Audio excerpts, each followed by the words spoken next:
The security guard's hands were already on her shoulders when Ethan Brooks made the stupidest decision of his life. He stood up in a room full of millionaires and said 3 words that would change everything.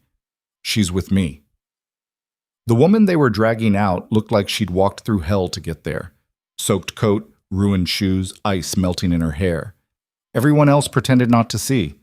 Ethan saw everything. He didn't know her name, didn't know she was powerful enough to destroy him, didn't know his 8-year-old daughter was home waiting. He just knew wrong when he saw it. If you want to see where this story goes, stick around until the end and drop a comment with your city so I can see how far this tale travels. The Grand Orion Hotel didn't belong in Aspen.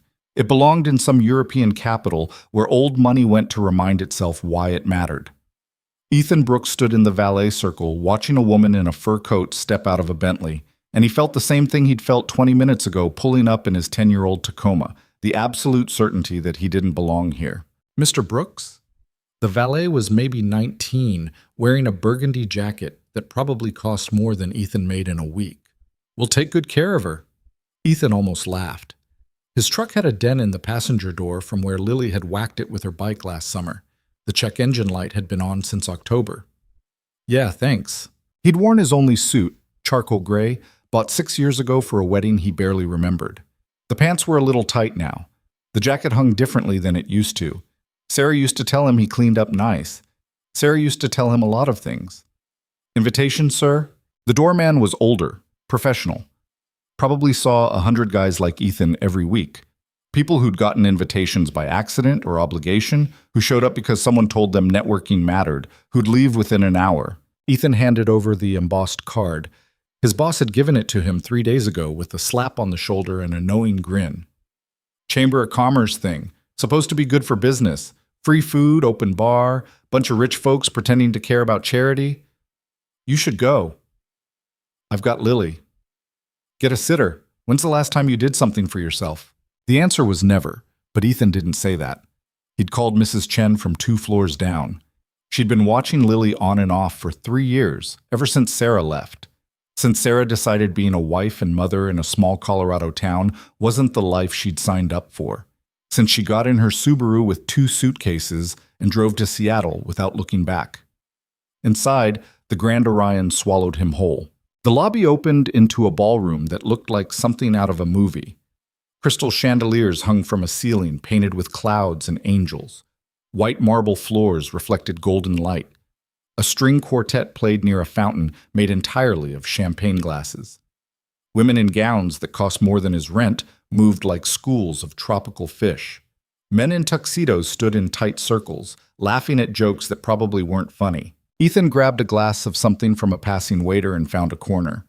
"First time?" The woman next to him was maybe 50, wearing emeralds that caught the light every time she moved. She had the kind of smile that didn't reach her eyes. "That obvious?" "You're standing like you expect someone to kick you out." She sipped her champagne. "Don't worry. They only do that if you can't prove you're supposed to be here. You can prove it, right?" "I run an auto shop in Garfield." Her smile tightened. "How interesting." She was gone in 30 seconds. Ethan checked his phone. Lily had texted him a photo of the pizza Mrs. Chen had ordered, pepperoni and olives, her favorite. The message said, "Having fun, Daddy says Mrs. Chen says you need to meet a nice lady tonight."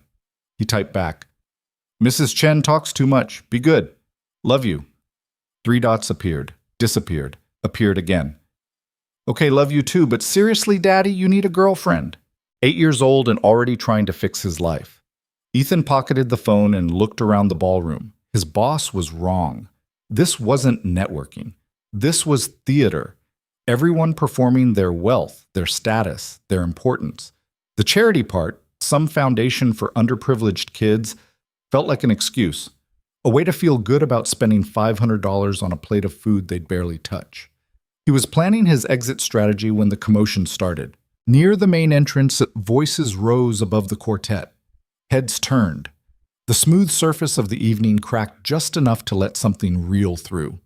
2 security guards in black suits were walking a woman toward the door. Not walking, escorting. Their hands weren't on her yet, but the intention was clear. "Get out. You don't belong here." The woman wasn't fighting. She was just moving forward with them, her posture straight despite the fact that she was soaking wet. Her wool coat hung heavy with melted snow. Her dark hair was plastered to her skull. Her shoes, expensive once, ruined now, left wet prints on the marble. Around them, the gala continued its performance. Conversations picked up where they'd paused. Eyes that had turned to watch slid away with practiced indifference. The quartet never stopped playing. Ethan watched a man in a tuxedo literally turn his back when the woman passed within 3 feet of him. Something hot and familiar rose in his chest. He'd felt it before. The morning Sarah's lawyer called to say she wasn't coming back for Lily's birthday. The afternoon his landlord tried to evict the Ramirez family downstairs because their kid was too loud. Every time someone with power decided someone without it didn't matter. The security guards were 10 feet from the exit. Ethan set down his champagne and walked forward. He didn't think about it. Thinking would have stopped him. Thinking would have reminded him that he had a daughter at home who needed him to keep his job, keep his head down, not make waves in rooms full of people who could make problems for him. "Excuse me," his voice cut through the quartet, through the performed conversations, through the expensive pretending. The security guards stopped. The woman stopped. Half the ballroom stopped. Up close, she looked worse. Her coat wasn't just wet. It was torn at one shoulder. There was a bruise forming on her left cheekbone. Her eyes were dark, exhausted, but there was something else there too, something that hadn't broken yet. "She's with me." The larger guard, a guy built like he'd played college football before discovering protein powder, shook his head. "Sir, we've received complaints. This woman doesn't have credentials. She attempted to enter through a service entrance, and multiple guests have expressed concern. She's with me," Ethan said again. "I'm inviting her. Is that allowed?" The guard looked at his partner. The partner looked at someone across the room, probably whoever had called them in the first place. The woman stared at Ethan like he'd just grown a second head. "Sir, you don't understand." "I understand she's cold and wet, and you're about to throw her into a snowstorm." Ethan kept his voice level. "I'm saying she can sit with me, at my table, as my guest. If that's not allowed, then we'll both leave. But I'm pretty sure the charity doesn't care whose ass is in the chair as long as the donation clears." Silence spread like a stain. The smaller guard spoke into his radio, waited, listened to something Ethan couldn't hear. "Fine." He didn't sound happy about it.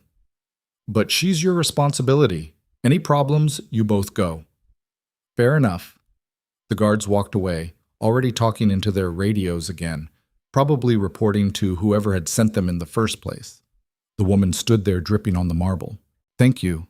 Her voice was quieter than he expected, controlled, like she was used to not showing what she felt. "You didn't have to do that." "Yeah, I did." Ethan nodded toward the back of the ballroom. "I'm at table 17. It's near the kitchen doors. Nobody important, but it's warm and they keep bringing food nobody eats." She hesitated. Around them, the gala was remembering how to pretend nothing had happened. Conversations resumed. The quartet found its rhythm again. But people were watching. Ethan could feel their attention like static on his skin. "I'm Ethan Brooks." "Victoria?" She didn't offer a last name. "I'm looking for someone, a business partner. He was supposed to meet me here, but..." She gestured vaguely at herself. "Things went wrong. Looks like more than wrong. My car went off the road about 3 miles south. I walked." She said it matter-of-factly, like walking 3 miles through a Colorado blizzard in ruined shoes was just an inconvenience. "My phone died. When I got here, they wouldn't let me in without credentials." Ethan felt something shift in his chest. "You walked 3 miles in this?" She looked down at her destroyed shoes. "I had an important meeting." "Must have been really important." It was. Table 17 was exactly where Ethan said it would be, tucked in the back corner where the lighting was dimmer and the waiters forgot to check if anyone needed anything. His name card sat next to an empty seat. The centerpiece was smaller than the ones up front. Nobody had claimed the other 6 chairs. Victoria sat down carefully, like her whole body hurt. It probably did. A waiter appeared instantly. Young guy, maybe 20, with the glazed efficiency of someone working his 3rd double this week. He took in Victoria's appearance without blinking. "Can I get you anything, ma'am?" "Water, please, and..." She glanced at Ethan. "Whatever he's having." "I'm not having anything, but she should eat something." The waiter rattled off the dinner options. Ethan stopped understanding after pan-seared and reduction. Victoria ordered something. The waiter vanished. They sat in silence for 30 seconds. "You're staring," Victoria said. "You walked 3 miles through a blizzard." "I said that already. I'm still processing it." The corner of her mouth twitched, almost a smile. "Most people in this room would have called an Uber. Most people in this room have never walked 3 miles in their lives." "You're not most people." "I run an auto shop in Garfield. I'm definitely most people." This time she did smile. Small, brief, but real. "The man who just told security to back off in a room full of Colorado's wealthiest donors isn't most people." Ethan shrugged. "They were being assholes." Still, the waiter returned with water in a glass so clean it looked invisible. Victoria drank half of it in one pull, and Ethan saw her hand shake slightly when she set it down. "When's the last time you ate?" "This morning, maybe. I had coffee." "Coffee's not food. Nutritionists disagree with you." "Nutritionists are wrong." She laughed. Actually laughed. The sound startled both of them. Around the ballroom, the gala continued its careful choreography. Speeches began. A woman in a silver gown walked to the podium and talked about children and opportunity and the importance of giving back. Ethan heard applause, saw people at the front tables lean forward attentively, performing interest the same way they'd performed everything else tonight. "Do you come to these often?" Victoria asked. "First time. My boss thought it'd be good for business. Meet people, make connections, all that." "Is it working?" "I've talked to you and a woman who looked at me like I'd crawled out of a dumpster, so no." "Which one am I?" "Haven't decided yet." The food arrived. Whatever Victoria had ordered looked like art, something carved and arranged and drizzled with sauce that probably had a French name. Ethan's plate, delivered without him ordering, looked the same. Victoria ate like someone who'd forgotten what hungry felt like until right now. Not fast, but focused, efficient. She finished half the plate before she seemed to remember Ethan was there. "Sorry, that was... You walked 3 miles in a blizzard. Eat." She studied him for a moment. "Why did you help me?" "Why wouldn't I? 300 people in this room. You were the only one who stood up." Ethan cut into something that might have been duck. "Maybe I'm the only one who's been on the other side of it." "Have you?" He thought about Sarah leaving, about the landlord who'd tried to evict them when Ethan was 2 weeks late on rent after Lily's hospital visit. About the school administrator who'd suggested maybe Lily would be better served at a different school because Ethan couldn't volunteer for every parent committee. "Yeah, I have." Victoria set down her fork. Outside, through the tall windows, snow fell in thick curtains. The storm that had sent her car off the road wasn't letting up. "What's your daughter's name?" Ethan looked up sharply. "How did you checked your phone 3 times since we sat down. Each time, you smiled before you saw whatever was on the screen. That's not email. That's not business. That's someone you're happy to hear from before you even know what they want." "Lily, she's 8. What's she like?" Nobody ever asked that. People asked how she was doing, if she was good in school, if Ethan needed help. Nobody asked what she was like. "She's..." Ethan stopped, started again. "She's stubborn, funny, too smart for her own good. Obsessed with space, wants to be an astronaut one day, marine biologist the next. She makes me breakfast on Sundays and it's always terrible and I eat every bite. She thinks she's in charge of finding me a girlfriend. Is she right? About being in charge? Absolutely. Lily runs everything. About you needing a girlfriend." Ethan's jaw tightened. "Her mother left 3 years ago. Haven't really thought about it since. I'm sorry." "Don't be.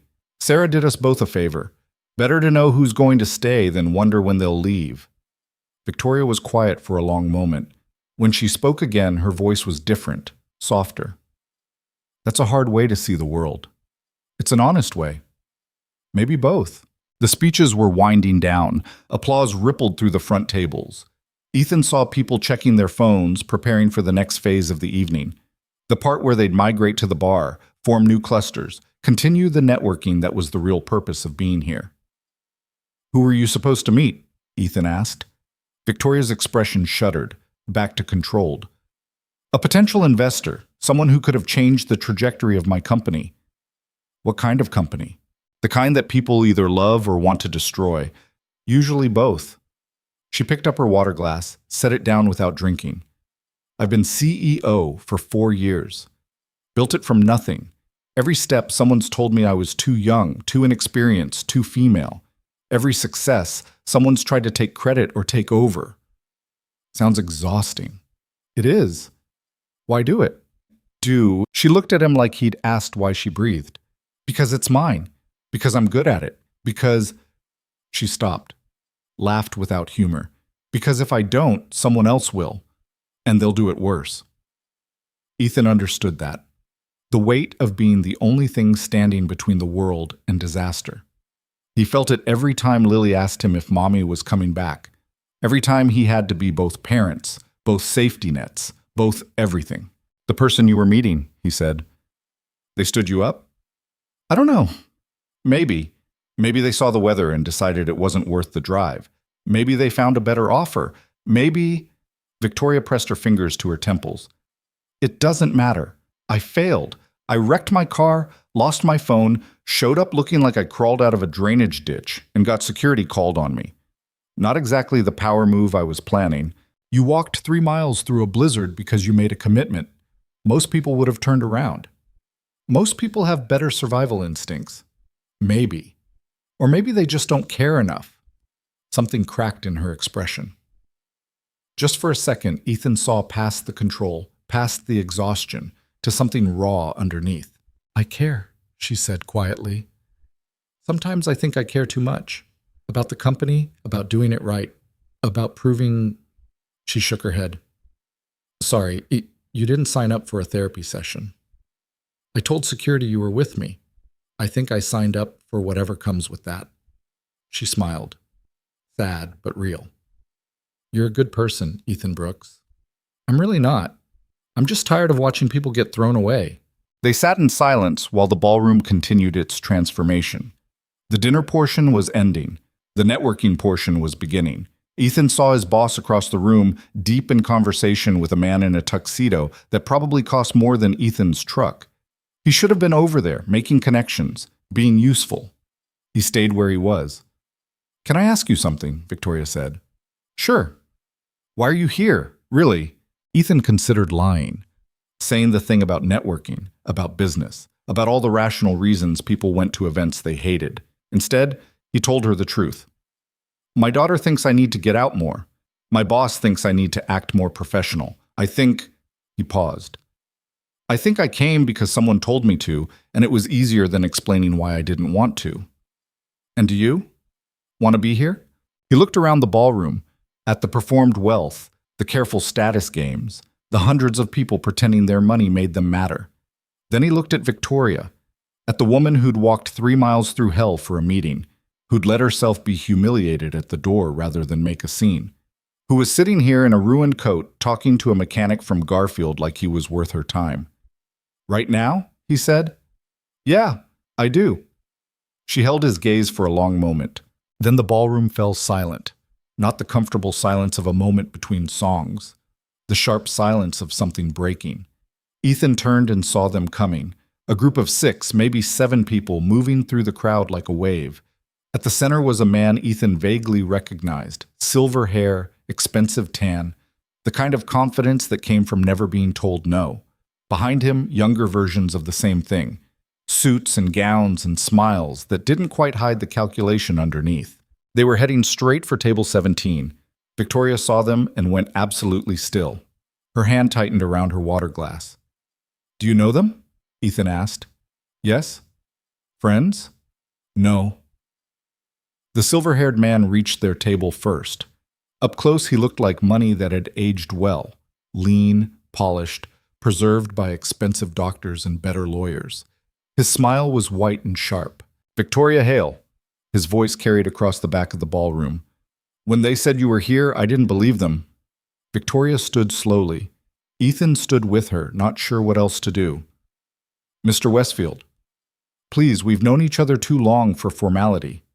Westfield's eyes slid to Ethan, dismissed him, came back to Victoria. Though I have to say, I didn't expect to see you at a charity function. Thought you'd be too busy running that little company of yours. The insult was wrapped in silk, but it was still an insult. Hale International isn't little anymore. No, I suppose not. Though these things have a way of fluctuating, don't they? His smile never wavered. I heard about your meeting tonight. Such a shame when things don't work out. Victoria's expression didn't change, but Ethan saw her shoulders tighten. What meeting? Ethan asked. Westfield looked at him like he'd just noticed a stain on the carpet. I'm sorry, I don't believe we've been introduced. Ethan Brooks. Charmed. Westfield clearly wasn't. Are you in finance? Tech? Development? I fix cars. The silence that followed was thick enough to cut. One of the younger men behind Westfield actually laughed. Short, sharp, mean. Victoria's voice cut through it. Ethan was kind enough to invite me to sit with him after security attempted to remove me. Ah. Westfield nodded like that explained everything. Well, that was very charitable of you, Mr. Brooks. Though I'm sure Miss Hale is quite capable of finding her own seat now. In fact, he gestured to the front of the ballroom. There's an open chair at table 3. Much better view of the stage. Much better company. It wasn't an invitation. It was a claim. Ethan felt anger bloom hot in his chest. He'd seen this before. Different rooms, different players, same game. The people with power moving the people without it around like furniture. He opened his mouth to tell Westfield exactly where he could shove his table 3. Victoria spoke first. Thank you, but I'm comfortable where I am. Westfield's smile tightened at the edges. Victoria, be reasonable. There are people here you should meet, opportunities you should consider. Sitting in the back with, he waved vaguely at Ethan. Well, it sends a certain message. What message is that? That you're not serious, that Hale International is a vanity project, not a real company. Hale International generated $42 million in revenue last year. We employ over 300 people across 4 states. We've disrupted 3 major markets, and we're expanding into 2 more. Victoria's voice never rose, but every word landed like a hammer. If you think that's a vanity project, Mr. Westfield, then perhaps you should reconsider your definition of serious. The young man who'd laughed wasn't laughing anymore. Westfield's expression hardened. You're making a mistake. This attitude, this defiance. It won't serve you in the long run. I'll take my chances. Will you? Westfield leaned in slightly. Because from where I'm standing, you look like a woman who just crashed her car, lost a major investor, and is clinging to a stranger at the worst table in the room. That's not strength, Victoria. That's desperation. Ethan moved before he thought, just a half step forward, putting himself slightly between Victoria and Westfield. I think she said she was comfortable. Westfield's eyes flickered to him, cold, assessing, finding him wanting. Mr. Brooks, this is a private conversation between colleagues. I'd appreciate she's sitting at my table. That makes it my business. Someone in the group behind Westfield muttered something. Ethan caught the word mechanic and the tone that came with it. Westfield sighed like he was dealing with a toddler. I'm trying to help her. You're not doing her any favors by encouraging this stubbornness. She doesn't look like she needs help. Appearances can be deceiving. Yeah, Ethan said. They can. For a long moment, Westfield just stared at him. Then his smile came back, colder than before. Enjoy your evening, Miss Hale. I'm sure you'll find the view from the back enlightening. He turned to leave, paused. Oh, and do give your father my regards. We haven't spoken in months. I should call him, catch up on old times. It was a threat dressed as courtesy, and everyone knew it. Then they were gone, flowing back into the main crowd like sharks returning to deeper water. Victoria sat down slowly. Her hands were shaking. I'm sorry, she said. For what? For that? For making you a target. Westfield is... She stopped. He's dangerous, vindictive, and now he knows your name. So? So he'll remember it. He'll look you up, and if he decides you're a problem, he'll find ways to make your life difficult. Ethan sat down across from her. Let him try. You don't understand. He has resources, connections. He could... What? Tank my auto shop? I've got 12 customers and half of them pay in cash. He could burn the place down and I'd still be fine. Ethan leaned forward. But you, what was that about an investor? Victoria closed her eyes. The meeting tonight. The person I was supposed to see. It was going to be a major funding round, $40 million. Enough to expand, to secure our position, to finally stop fighting fires and start building something sustainable.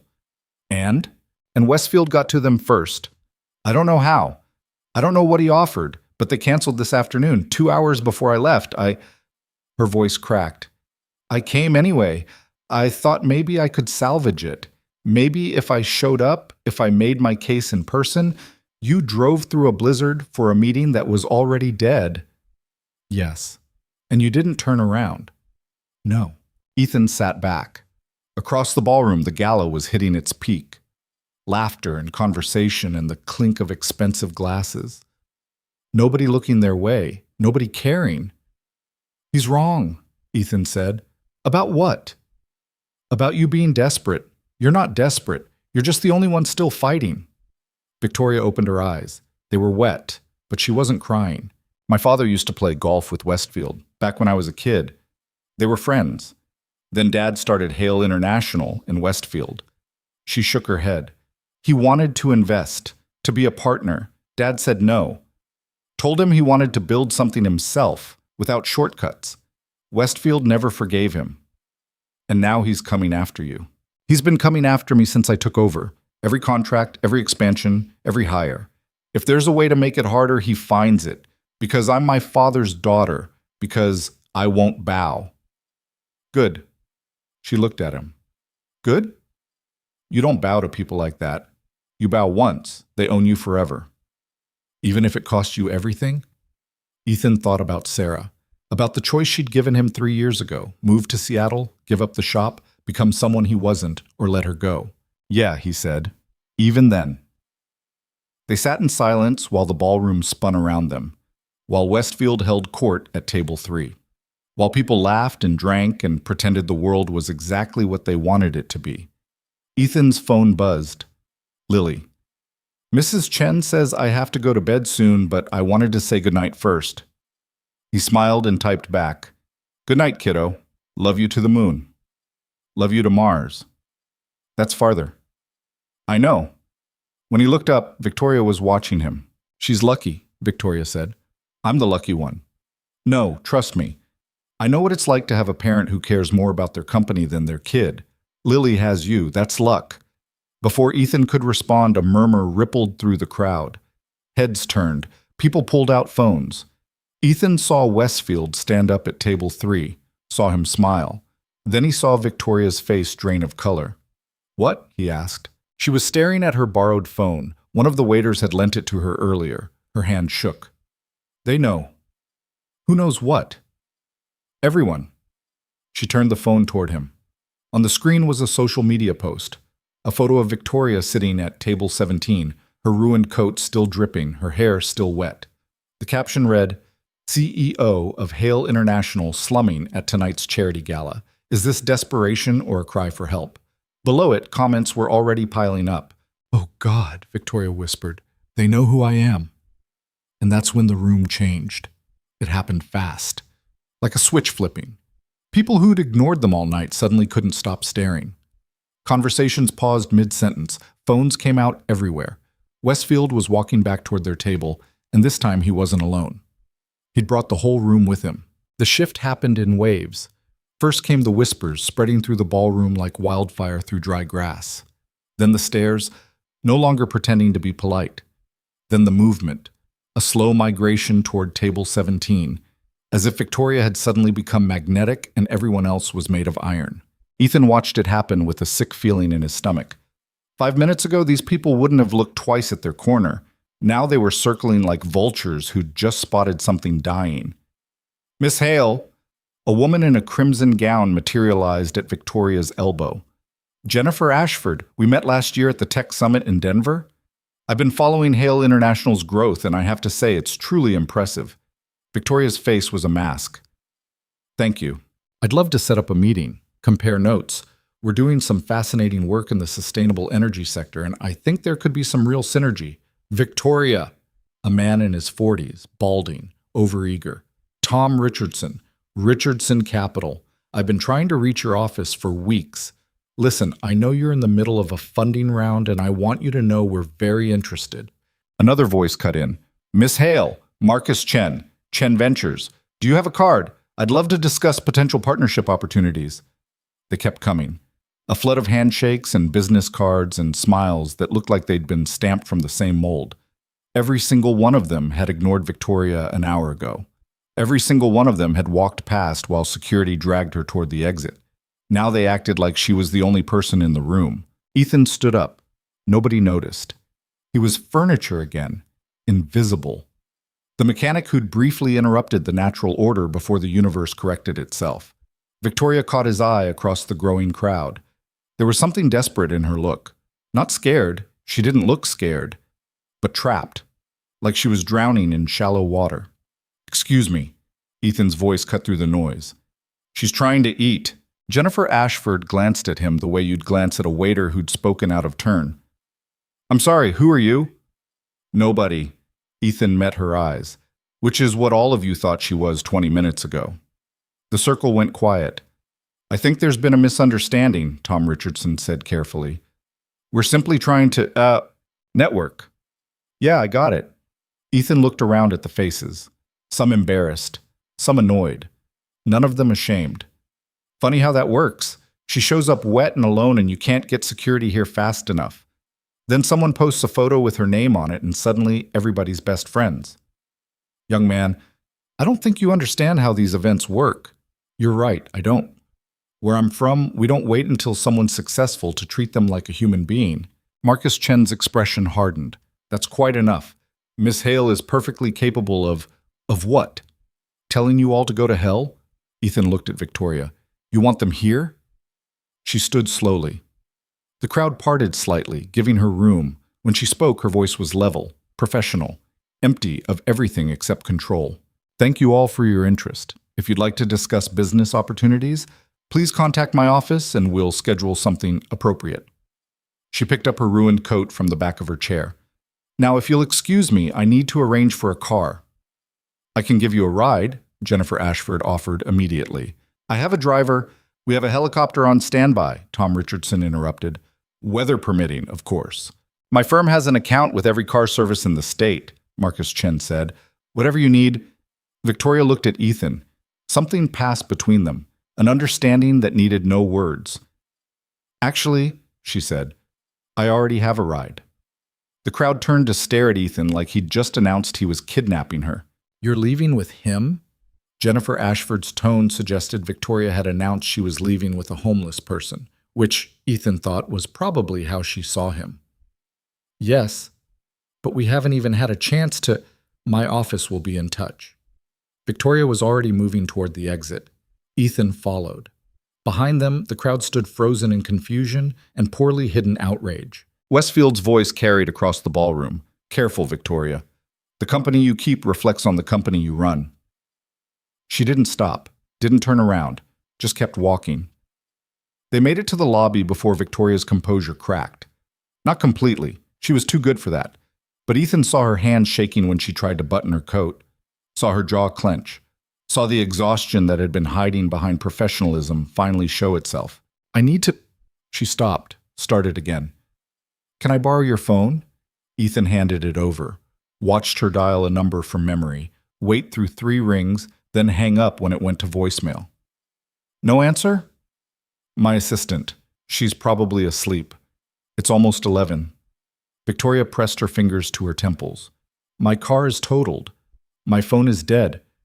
I don't even know where I am exactly. What town is this?" "Aspen." "Right. Aspen." She laughed, but it sounded wrong. Brittle. "I drove 3 hours through a storm to get humiliated by security, patronized by sharks, and photographed at my lowest point. Best business decision I've made all year." "You want to sit down?" "No, I want to go home. I want to forget this night ever happened. I want—" She stopped, breathed.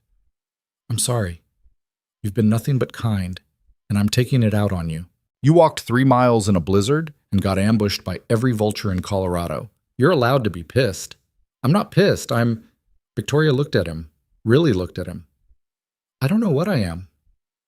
Outside, the snow was still falling. The valet circle was empty except for a Bentley and a Tesla and Ethan's beat-up Tacoma, sitting between them like a relative nobody wanted to claim. "Where do you live?" Ethan asked. "Denver, Cherry Creek." That's 2 hours in good weather. I know. Roads are going to be a nightmare. I know that too. Ethan pulled out his phone and checked the weather. The storm wasn't supposed to break until morning.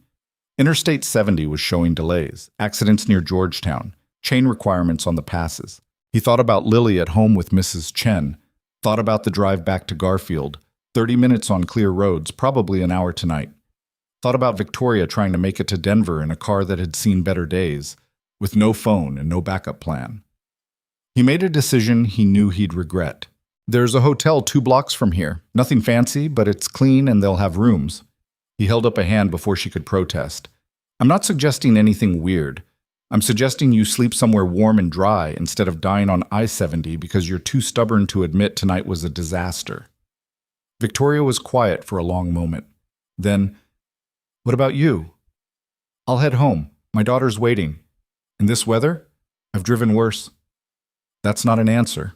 Ethan shrugged. I've got 4-wheel drive and chains in the back. I'll be fine. She studied him with an expression he couldn't read. You're going to drive an hour through a blizzard because you don't want to leave your daughter alone. Mrs. Chen's with her, but yeah. And you're trying to convince me not to drive 2 hours through the same blizzard. You don't have 4-wheel drive. You don't know that. Do you? Victoria smiled despite herself. No. They stood in the lobby while hotel guests moved around them. A couple in formal wear arguing about which restaurant to try. A family with 3 kids, all under 10, the parents looking like they'd aged a decade since checking in. A businessman on his phone pacing, his voice sharp with frustration. Normal people, living normal lives, not performing wealth or status or importance, just existing. Can I ask you something? Victoria said. Sure. Why did you really come tonight? I told you, my boss. No, the real reason. She turned to face him fully. You don't care about networking. You don't care about impressing anyone. You spent the whole night in the back corner avoiding people.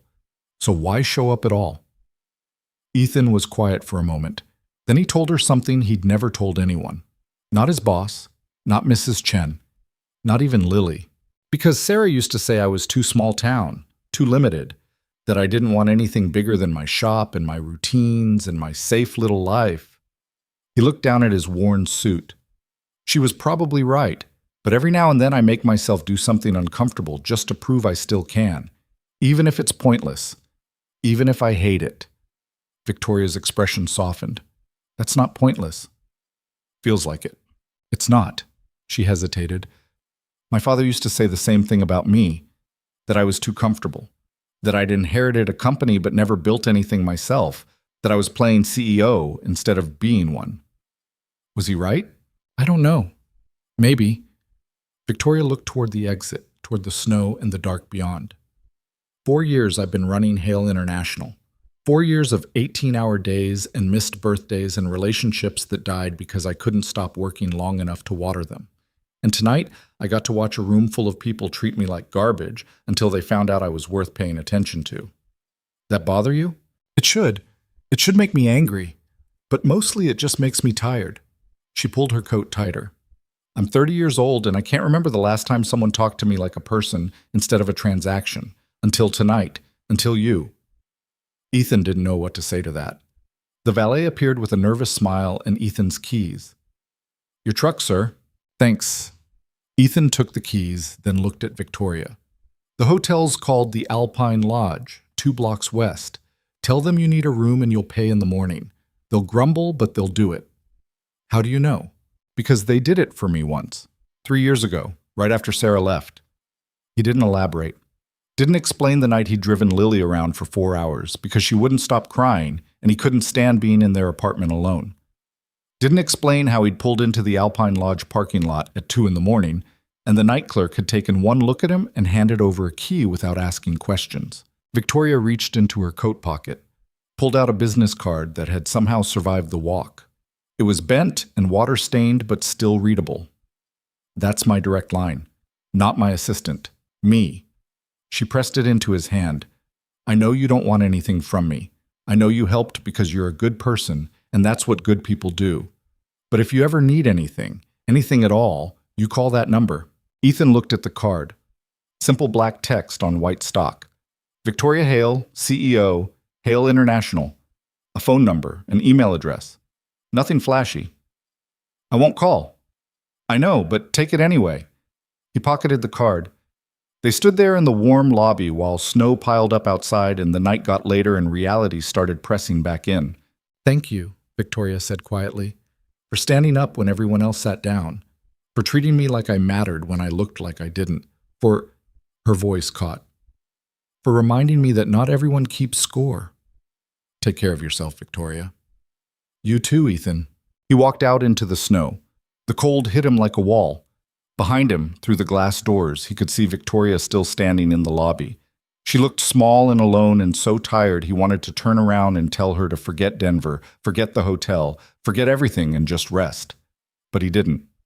He got in his truck and started the engine and pulled out of the circle. In his rearview mirror, Victoria was already walking toward the exit, toward the Alpine Lodge, toward a night of sleep she probably wouldn't get because her mind wouldn't stop running.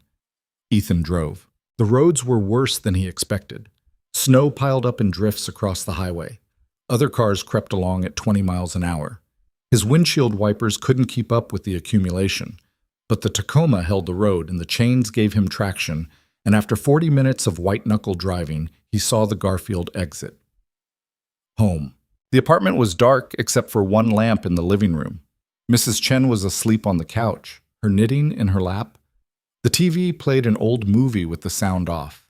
Ethan touched her shoulder gently. Mrs. Chen. She woke instantly, the way old people did. Ethan, you're home. Sorry I'm late. The storm, I saw. She stood, gathering her knitting.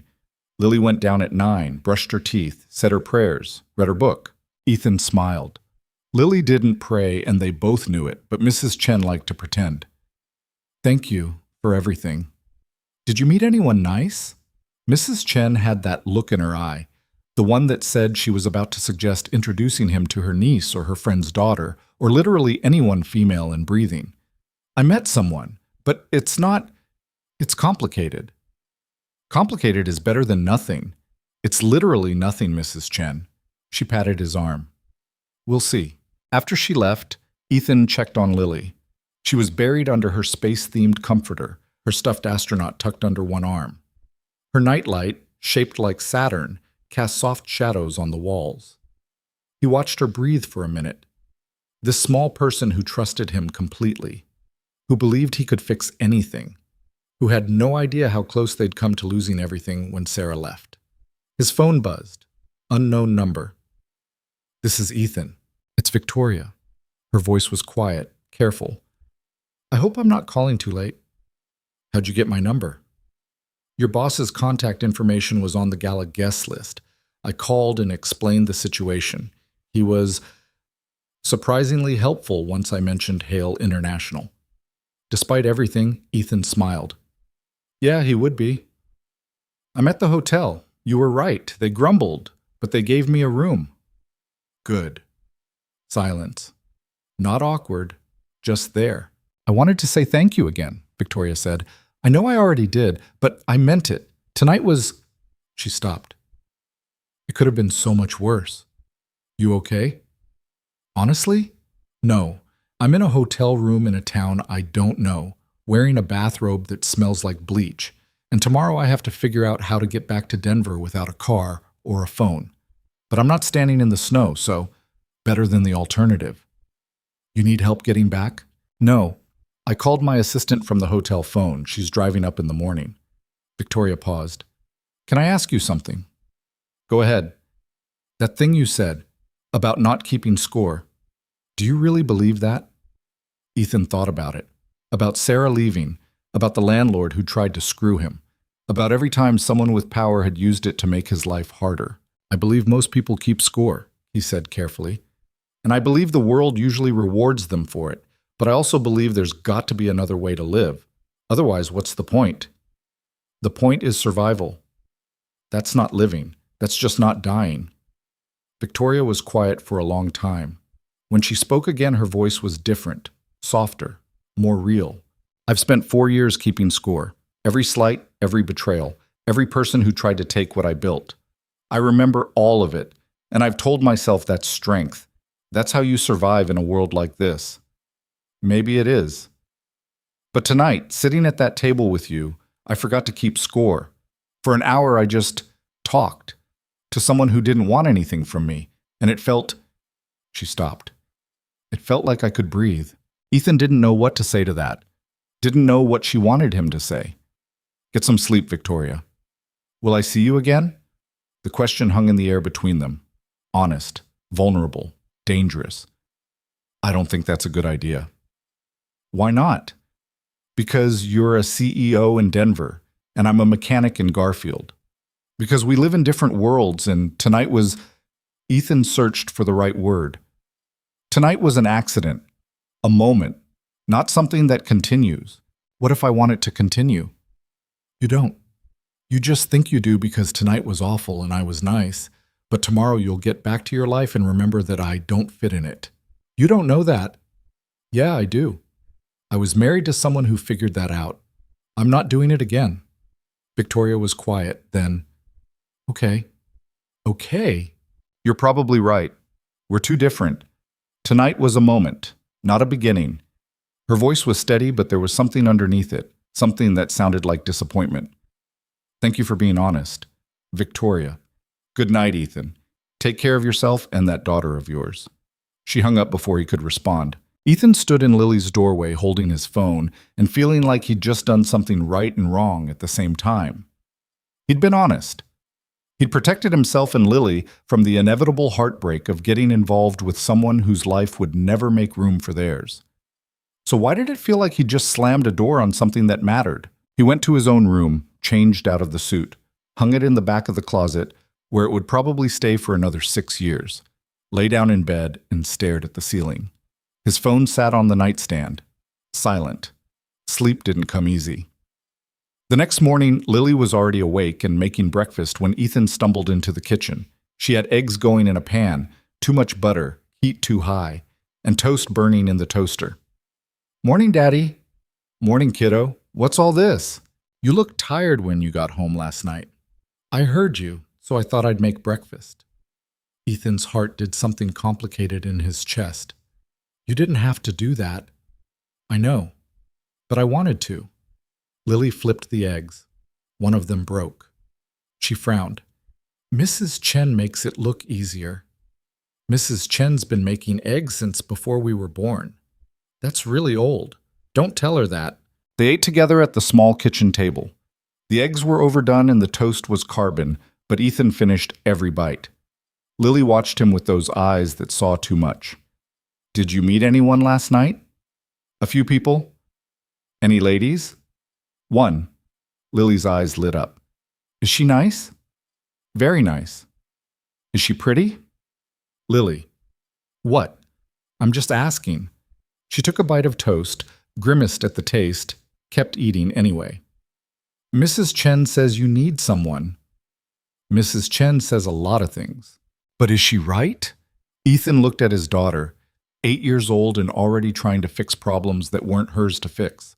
Already trying to make sure he was happy, even though her own mother had walked away. I'm okay, Lily. I promise. But you could be better than okay. Maybe. But okay is pretty good. She didn't look convinced. Ethan's phone rang. He checked the screen. His boss. I need to take this. Lily nodded and started clearing plates. This is Ethan. Brooks. Marcus here? Just got the most interesting call. His boss sounded amused. Victoria Hale, CEO of Hale International, called my personal line at 7 in the morning asking about one of my mechanics. Ethan closed his eyes. She needed a number. That's what she said. Also said you helped her out last night when things went sideways. Marcus paused. Want to tell me what that means? Security tried to throw her out. I told them she was with me. And then? And then nothing. We talked. She left. End of story. Funny, because she also asked if you were available for consulting work. Said Hale International is opening a new facility in Boulder, and they need someone who understands fleet maintenance. 50 vehicles. Good contract. 6 months minimum. Ethan's brain stopped working for a second. What? She asked about you specifically. Said you came highly recommended. By who? By her, apparently. Marcus was definitely amused now. So what'd you do, Brooks? Fix her car, rescue her dog, propose marriage? I let her sit at my table.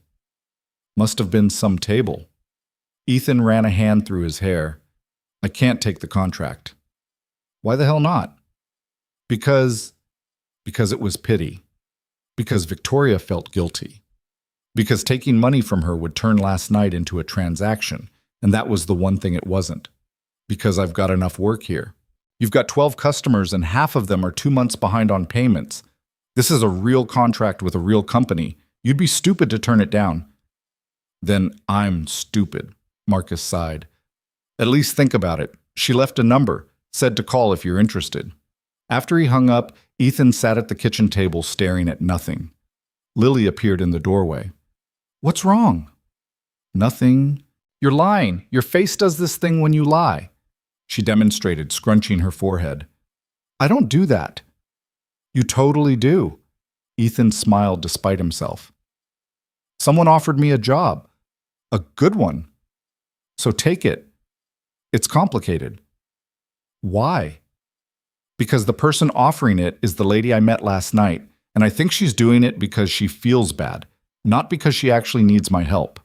Lily sat down across from him. Did she say that? No. Then maybe she really does need help. Or maybe she's just being nice. What's wrong with nice? Ethan looked at his daughter, at her honest eyes and her simple logic and her complete inability to understand why adults made everything so complicated. Nothing's wrong with nice. Then call her. It's not that simple. It is, though. Either you want the job or you don't. Either she needs help or she doesn't. The rest is just you being scared. I'm not scared. You are. You're scared she's going to be like Mom, leave when things get hard.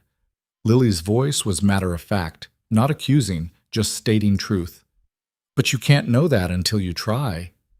Sometimes Ethan forgot how smart she was, how much she understood even when he tried to hide it from her. When did you get so wise? I've always been wise. You just don't listen. He pulled Victoria's business card out of his wallet, looked at it, thought about calling. Thought about what he told her last night, that they lived in different worlds, that this was a moment, not a beginning. He put the card back. 3 days passed. The snow melted. Life returned to normal. Ethan fixed Mrs. Patterson's Civic and Mr. Rodriguez's pickup and the Murphy family's van that wouldn't start. He picked Lily up from school and made dinner and helped with homework and fell into bed exhausted every night. He didn't call Victoria. On the 4th day, she called him. Don't hang up, she said immediately. I wasn't going to. Good, because I have something to say, and you're going to listen. Victoria's voice had the CEO tone now. Professional, no nonsense. My offer is real. The contract is real. I'm not offering it because I feel guilty or because I'm trying to repay you. I'm offering it because Hale International actually needs fleet maintenance, and your boss says you're the best mechanic in Garfield County. He's lying. He showed me your safety record. Your turnaround times, your customer retention. You're good at what you do. That's not charity. That's a fact. Ethan didn't say anything. I understand if you are not interested, Victoria continued. I understand if you think I'm overstepping or trying to buy your friendship or whatever story you've told yourself. But I'm asking you to consider the possibility that I'm just a CEO who needs a good mechanic and you're just a mechanic who might want a bigger client. Nothing more complicated than that. Victoria, think about it. The offer's open for another week. After that, I move on to the next candidate. She paused. But I'd rather work with you. Why? Because you're honest. Because you showed up when everyone else walked away. Because I think you're better than you give yourself credit for. Her voice softened slightly. And because I'd like to believe that night wasn't just a moment, that maybe it could be the start of something real. She hung up before he could respond. Ethan stood in his garage holding his phone, covered in grease, surrounded by broken cars and old tools, and the evidence of a life that worked but didn't shine. Lily appeared in the doorway. Was that her? Yeah. What'd she say? That the job offer is real. So take it. You keep saying that like it's simple. It is simple. You're the one making it hard. Lily walked over and looked up at him with those eyes that were too smart for 8 years old. Mom left because she wanted something different, not because you weren't enough. You know that, right? Ethan's throat tightened. Lily, you're scared everyone's going to leave like she did, but they won't. Not if they're the right people. She took his hand. And maybe this lady is the right people. Maybe she's not, but you won't know unless you try. Ethan pulled his daughter into a hug, felt her small arms wrap around him, felt the weight of responsibility and love and fear all tangled together. When did you get smarter than me? Last year, you just noticed. That night, after Lily was asleep, Ethan sat at the kitchen table with Victoria's business card in front of him. He thought about calling, about saying yes, about taking a chance on something that might be real or might be a disaster. He thought about Sarah driving away. He thought about Victoria walking through a blizzard. 2 different women, 2 different kinds of strength, 2 different endings. He picked up the phone and dialed before he could change his mind. Victoria answered on the second ring. Ethan, I'll take the contract on one condition. Name it.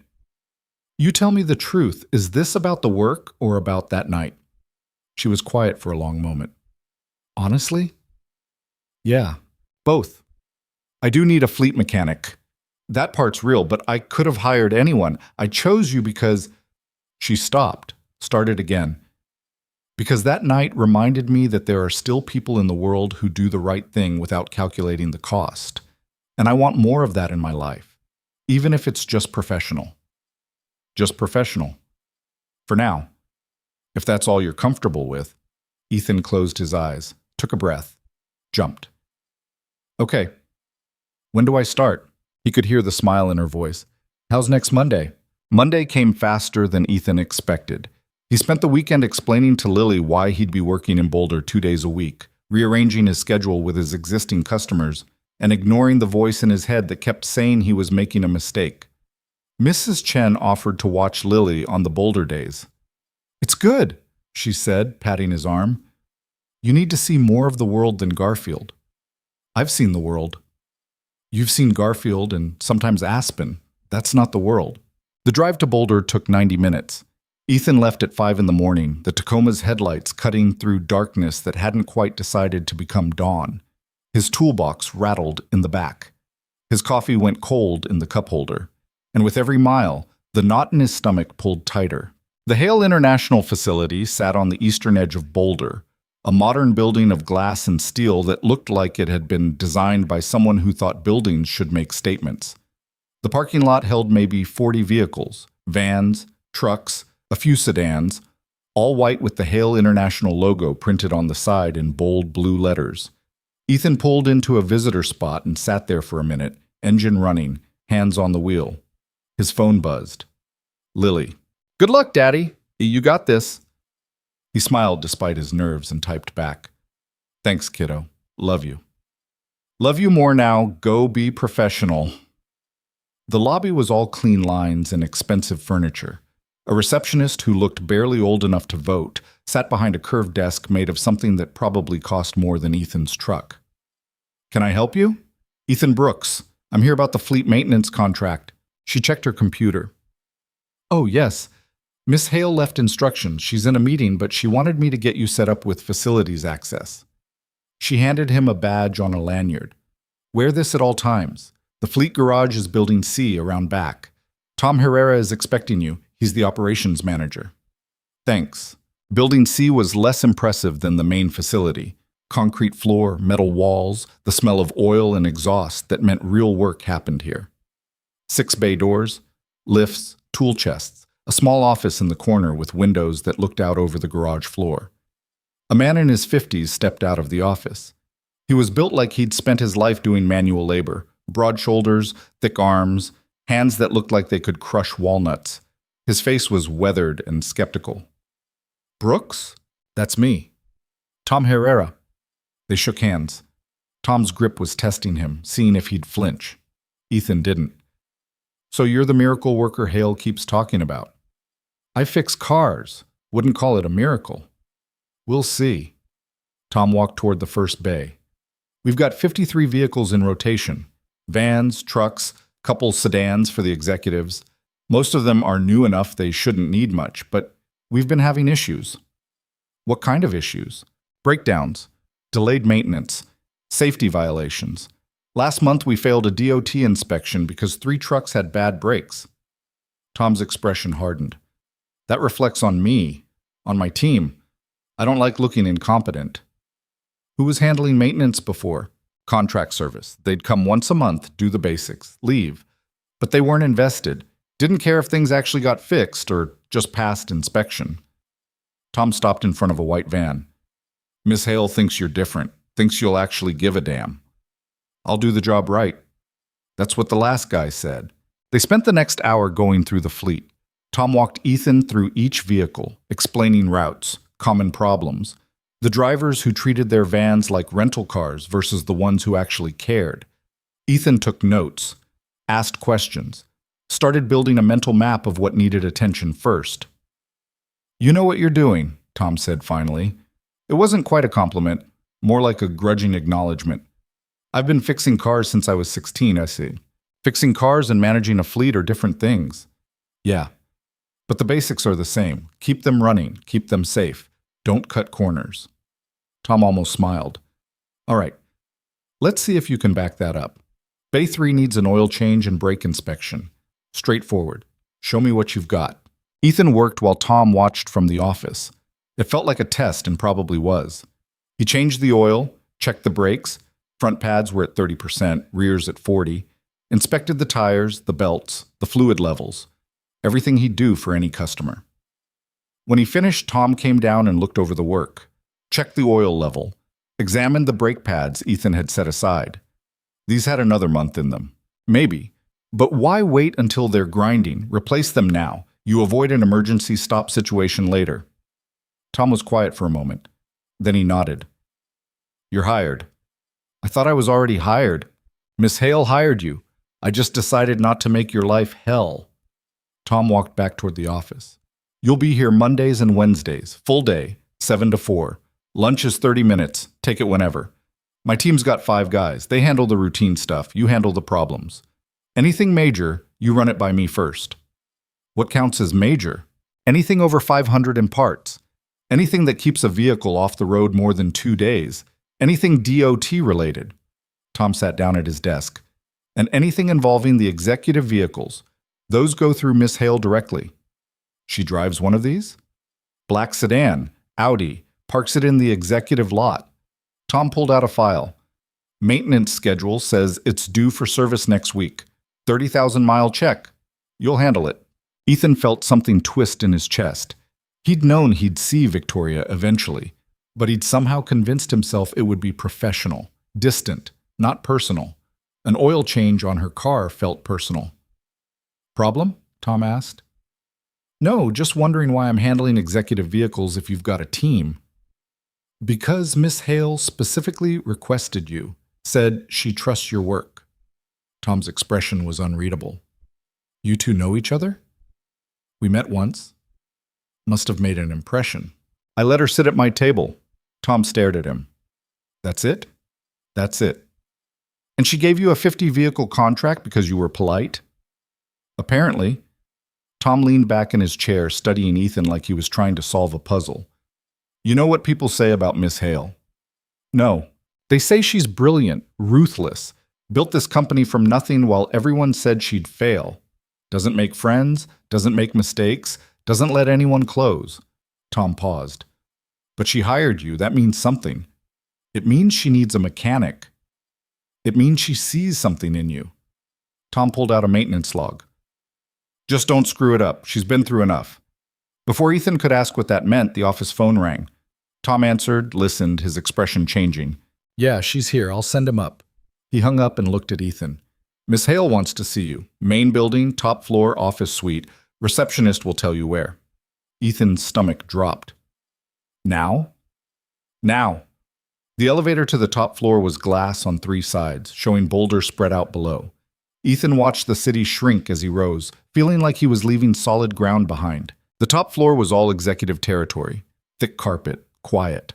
Offices with closed doors and assistants guarding entrances like dragons protecting treasure. At the end of the hall, a woman in her 40s sat at a desk that probably cost more than Ethan made in a month. Ethan Brooks? Yeah.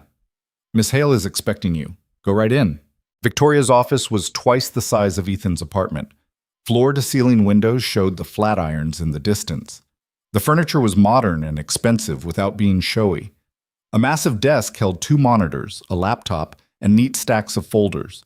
Behind it, Victoria stood looking out the window, her back to the door. She was wearing a navy suit that fit like it had been made for her. Her hair was pulled back. She looked nothing like the woman who'd walked through a blizzard in ruined shoes. "Close the door," she said without turning around. Ethan did. "How was your first morning?" Tom seems competent. He is. He's also protective of his territory and skeptical of outsiders. The fact that he didn't throw you out means you passed the test. Victoria turned to face him. "Did you?" "Did I what?" "Pass. I changed oil and checked brakes. Nothing fancy." Tom doesn't care about fancy. He cares about thorough. She walked to her desk, picked up a file. "He just sent me his evaluation.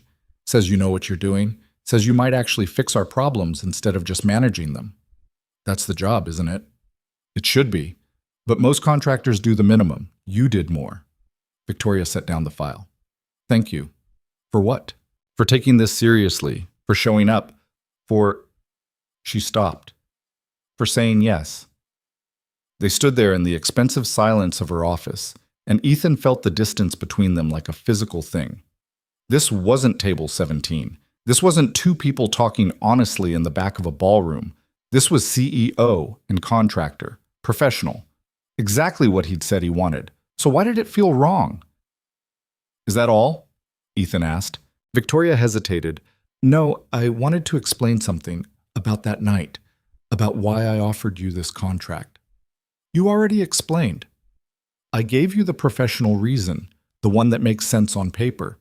She walked around the desk, closing some of the distance.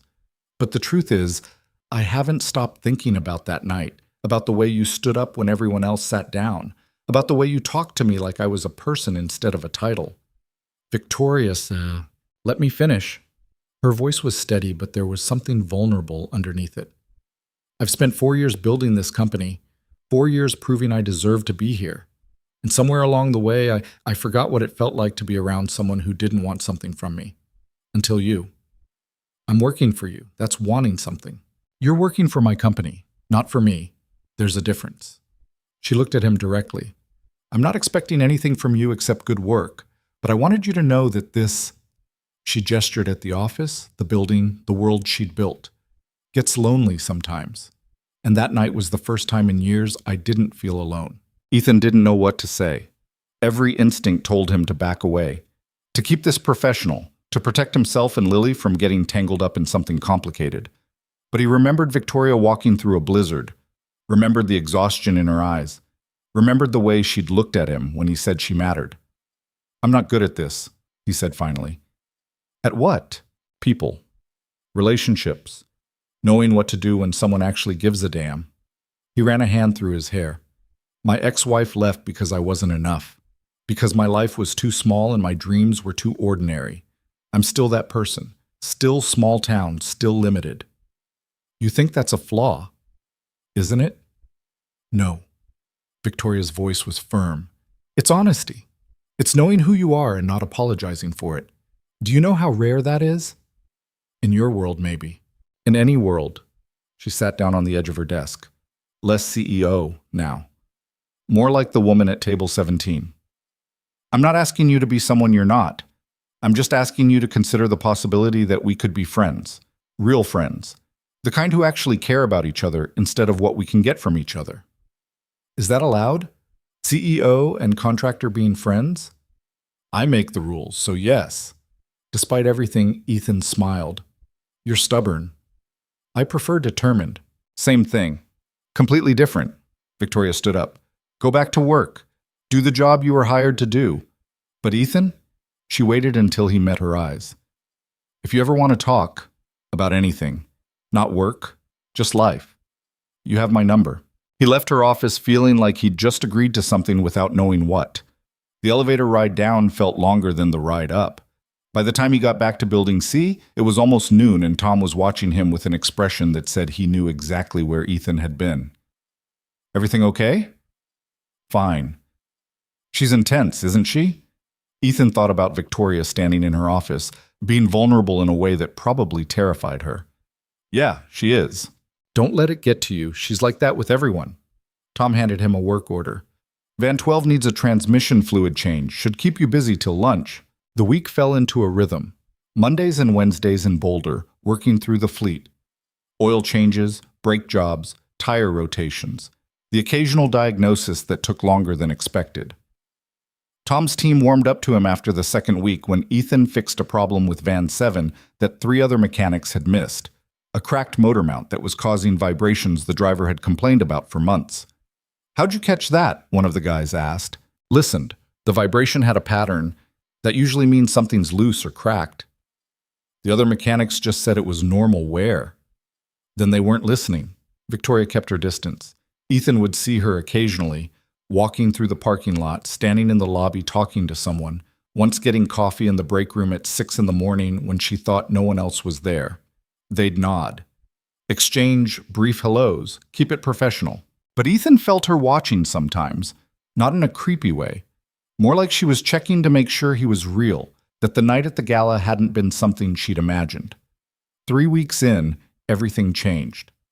Ethan was finishing up on a van when Tom came out of the office looking grim. We've got a problem. What kind? The kind that involves Westfield. Ethan's blood went cold. What about him? He's filed a complaint with the state. Says our fleet maintenance doesn't meet DOT standards. Says we're running unsafe vehicles. Inspectors coming tomorrow to check every single truck and van. Are we unsafe? We weren't before you got here. But 3 months ago? Tom's expression was hard. Yeah, we had problems. Problems the old contractor ignored. Problems that could have gotten us shut down if anyone had looked close enough. And Westfield knew about it. Westfield knows everything. He's got connections, people who owe him favors, and he's using them to come after Miss Hale however he can. Ethan felt anger burn hot in his chest. When's the inspection? Tomorrow, 8 a.m. If we fail, they can ground the entire fleet. That means no deliveries, no service calls. We'd lose millions in contracts. The company would... Tom stopped. It would be bad. How many vehicles have you checked so far? Maybe 30. You've done good work, but the ones you haven't gotten to yet, show me the list. They worked through the night. Tom called in his whole team. They pulled every vehicle that Ethan hadn't serviced yet and went through them with brutal efficiency. Brake pads, tire treads, fluid levels, lights, wipers, everything the inspector would check. Ethan found problems. A cracked windshield on Van 18. Worn ball joints on Truck 6. Brake lines on Van 23 that looked like they'd been installed during the Reagan administration. How the hell did the old contractor miss these? One of Tom's guys asked. They didn't look. They worked until 3 in the morning, fixed what they could, flagged what they couldn't. When the sun came up, they had 48 vehicles that would pass inspection and 5 that wouldn't. Tom looked like he'd aged a decade. 5 is too many. We'll pull them from service, tell the inspector they're already scheduled for repairs. That still leaves us short. We've got contracts, deliveries. If we can't fulfill them, Victoria's voice cut through the garage. Then we explain why. They turned. She was standing in the doorway, wearing jeans and a t-shirt, her hair in a ponytail, looking nothing like the CEO in the expensive suit. Miss Hale, Tom started. You didn't need to... Yes, I did. She walked into the garage. This is my company. My responsibility. If Westfield wants a fight, he'll get one. The inspection's in 4 hours. I know. Tom called me at midnight. Victoria looked at the vehicles, at the team standing exhausted in the early morning light, at Ethan. How bad is it? 5 vehicles fail, the rest pass. Ethan wiped grease off his hands, but barely. If we'd waited another month, we would have had 20 failures instead of 5. That's on me. I should have addressed this sooner. Victoria's jaw tightened. But we're addressing it now. The inspector showed up at 8 sharp. A woman in her 50s with a clipboard and an expression that said she'd seen every trick in the book and wasn't impressed by any of them. She went through each vehicle methodically, checked lights, brakes, tires, steering, suspension, took notes, asked questions. Tom answered most of them. Victoria stood nearby watching. Ethan stayed in the background, ready if they needed him. 3 hours later, the inspector finished. She gathered her notes and looked at Victoria. You've got 5 vehicles I'm flagging for immediate repair. They don't move until those issues are fixed and re-inspected. Understood. The rest pass. Barely. The inspector's expression softened slightly. But someone's been doing good work here. Whoever you hired in the last month knows what they're doing. Victoria glanced at Ethan. He does. Keep him, and next time someone files a complaint, maybe it won't have teeth. The inspector handed over her report. You've got 30 days to fix the flagged vehicles. I'll be back to verify. After she left, the garage exploded in relief. Tom's team high-fived. Someone opened a box of donuts that had been sitting in the office since yesterday. Victory felt thin but real. Victoria walked over to Ethan. You saved us. I did my job. You did more than that. You worked through the night to fix problems that weren't yours, problems that existed before you even got here. If I'd gotten here sooner, you got here exactly when you were supposed to. She lowered her voice. This was Westfield, wasn't it? This complaint. Tom said he has connections. He has more than connections. He has a vendetta. Victoria's expression hardened. He's been trying to destroy this company since my father died. Every contract, every deal, every hire. If there's a way to sabotage us, he finds it. Why? Because my father said no to him once. Because I won't bow. She looked at Ethan. Because people like Westfield can't stand it when someone builds something without their permission. Around them, the team was starting to disperse, heading home to sleep, to shower, to pretend they hadn't just spent 16 hours fighting to save their jobs. Come with me, Victoria said. Where? Somewhere quiet. I need coffee, and you look like you need to sit down before you fall down. They ended up in her office.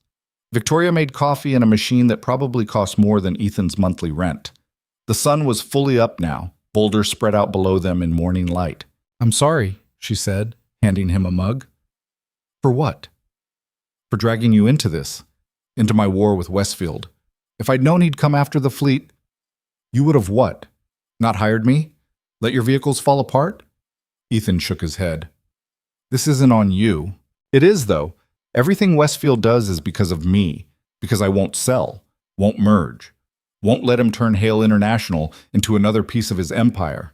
She sat down heavily. Some days I wonder if it's worth it, fighting this hard, losing this much.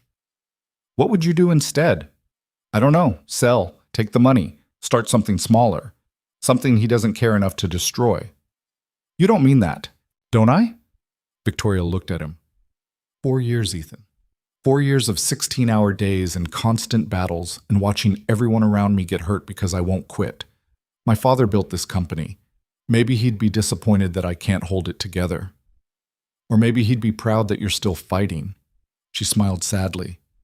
You don't know that. No.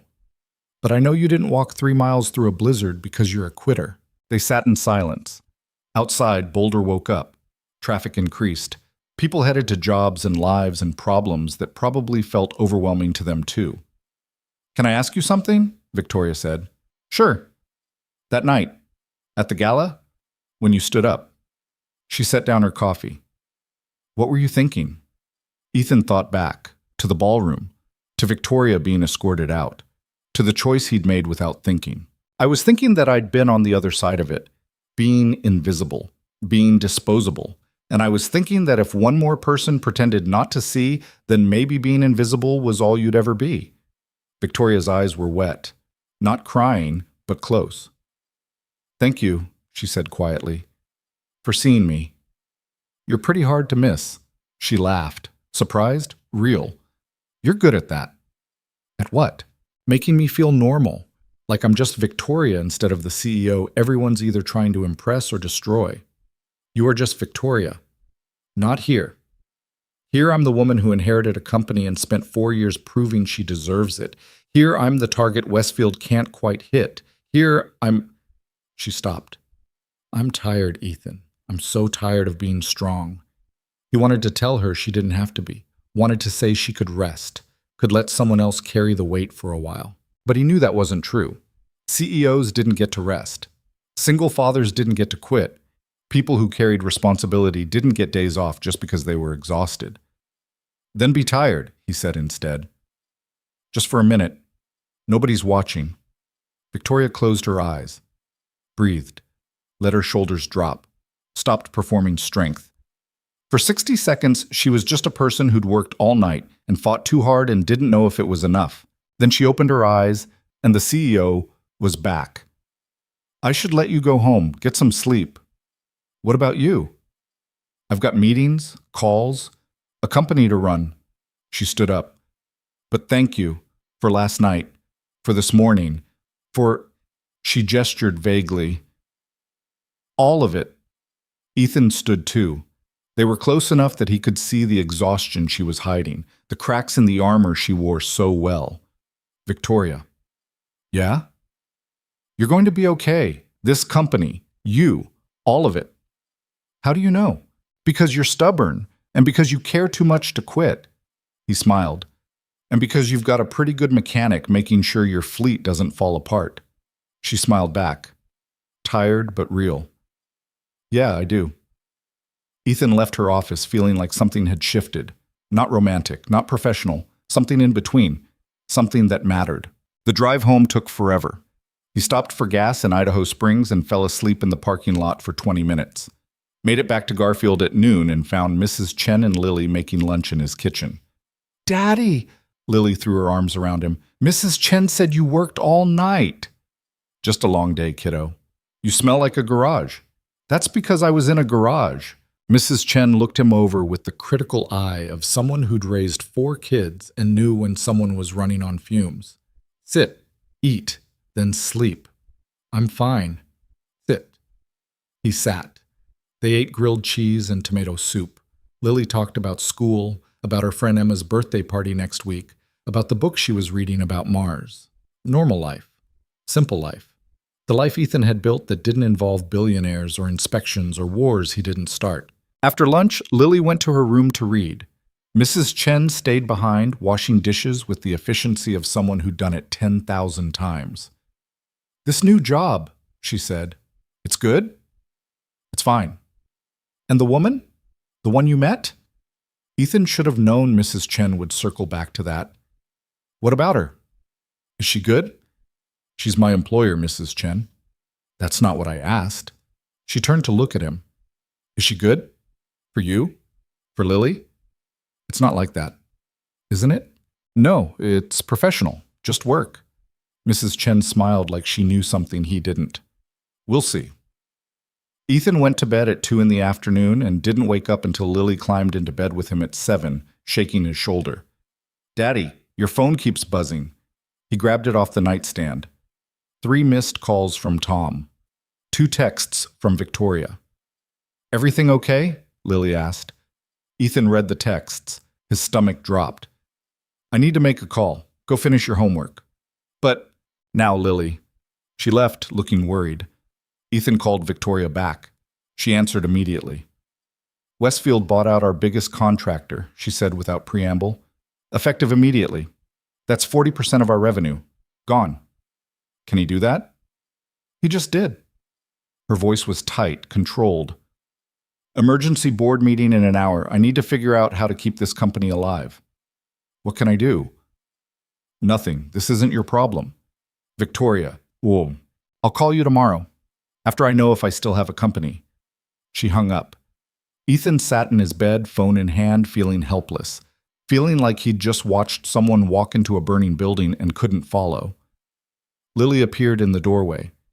Is she okay? I don't know. Do you like her? Lily. It's okay if you do. I just want to know. Ethan looked at his daughter, at her honest eyes and her brave face and her heart that wanted him to be happy even though her mother had left. Yeah, he said. I think I do. Then you should help her. I'm a mechanic, kiddo. I can't fix this. Maybe not, but you can be there. That's what friends do. Ethan pulled Lily into a hug, felt her small arms around him, felt the weight of every decision pressing down. Then he made another choice without thinking it through. He got dressed, grabbed his keys, and headed for Denver. Mrs. Chen didn't ask questions when Ethan told her he needed to leave. She just nodded, kissed Lily's forehead, and said she'd stay as long as necessary. Lily hugged him tight at the door. Be careful, Daddy. Always am. And tell her, Lily paused, thinking. Tell her she's not alone. Ethan's throat tightened. I will. The drive to Denver felt longer than it should have. Traffic was light, but Ethan's mind was racing, running through everything he knew about Victoria's situation and coming up empty on solutions. He was a mechanic. He fixed engines and transmissions and brake systems. He didn't know anything about corporate warfare or hostile takeovers, or how to fight someone like Westfield who had unlimited resources and no conscience. But Lily was right. Sometimes showing up mattered more than having answers. The Hale International building in downtown Denver was different from the Boulder facility. Taller, more glass, more statement. The lobby was empty except for a security guard who looked up when Ethan walked in. Building's closed, sir. I'm here to see Victoria Hale. The guard checked his computer. You on the list? No, but tell her Ethan Brooks is here. She'll know who I am. The guard looked skeptical but made the call, spoke quietly into his phone. His eyebrows went up. Okay, yes ma'am. He hung up and pointed to the elevators. 12th floor, she's waiting. The elevator ride up gave Ethan time to second-guess everything. What was he doing here? What could he possibly say that would help? Victoria had a board meeting, lawyers, people who actually understood business. She didn't need a mechanic showing up like some kind of white knight who couldn't even find the dragon. The elevator opened directly into a conference room. 6 people sat around a massive table. Ethan recognized Victoria immediately. She was at the head, still in the jeans and t-shirt from this morning, her hair still in a ponytail. The others were older, wearing suits, looking like they'd been pulled from expensive dinners or quiet evenings at home. Board members. The people who actually owned pieces of the company Victoria ran. They all turned to stare at Ethan. Victoria stood up. Excuse me for a moment. She walked to Ethan, her expression unreadable. When she spoke, her voice was low enough that the board couldn't hear. What are you doing here? I don't know. Lily said I should come. Your 8-year-old daughter sent you? She's smart. Smarter than me. Ethan glanced at the board members, pretending not to watch. How bad is it? Westfield bought Patterson Industries. That's our biggest client. $42 million in annual revenue. Without them, She stopped. We're in trouble. Real trouble. What does the board want to do? Half of them want to sell. Accept Westfield's standing offer, take the payout, walk away. The other half want to fight, find new clients, cut costs, restructure. Victoria's jaw tightened. Neither option is good. Selling means Westfield wins. Fighting means risking everything on the chance we can survive long enough to replace that revenue. What do you want to do? I want to burn Westfield's entire empire to the ground. She said it flatly, honestly. But that's not a business strategy. One of the board members cleared his throat. Miss Hale, we need to continue. Victoria looked at Ethan. You should go. You don't need to be here for this. Do you want me to leave? She hesitated. No. Then I'll stay. Ethan, this is a board meeting. It's not, I'll wait in the hallway, but I'm not leaving. He met her eyes. You're not doing this alone. Something cracked in her expression. Just for a second, the CEO disappeared and he saw the woman underneath, tired, scared, grateful. Okay, she whispered. Okay. She went back to the table. Ethan found a chair outside the conference room and sat down. Through the glass walls, he could see them talking. Victoria standing at the head of the table, her posture straight despite the exhaustion. The board members arguing, their voices rising and falling in rhythms Ethan couldn't quite hear. An hour passed. Then 2. Ethan checked his phone.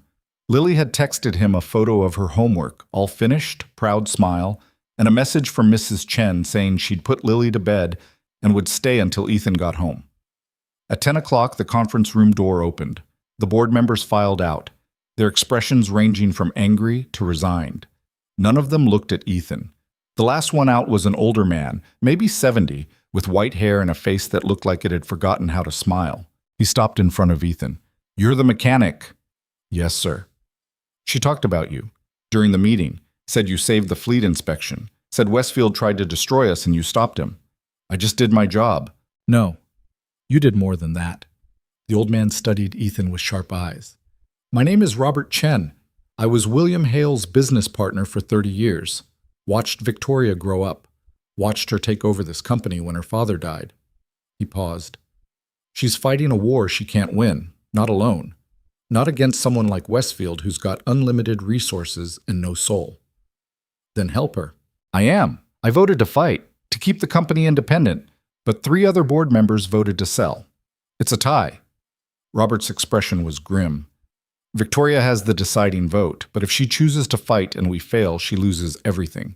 Her inheritance, her father's legacy, everything she's built. And if she sells, Westfield gets what he wanted all along: control, power, the satisfaction of destroying what William built because William had the audacity to tell him no. Robert put a hand on Ethan's shoulder. She's going to need someone who cares about her, not just the company. Someone who'll still be there if everything falls apart. Can you be that person? I'm just a mechanic. That's not what I asked. Ethan thought about Victoria at the gala, about the way she'd walked through a blizzard because she'd made a commitment, about the exhaustion in her eyes when she'd said she was tired of being strong. Yeah, he said, I can be that person. Robert nodded.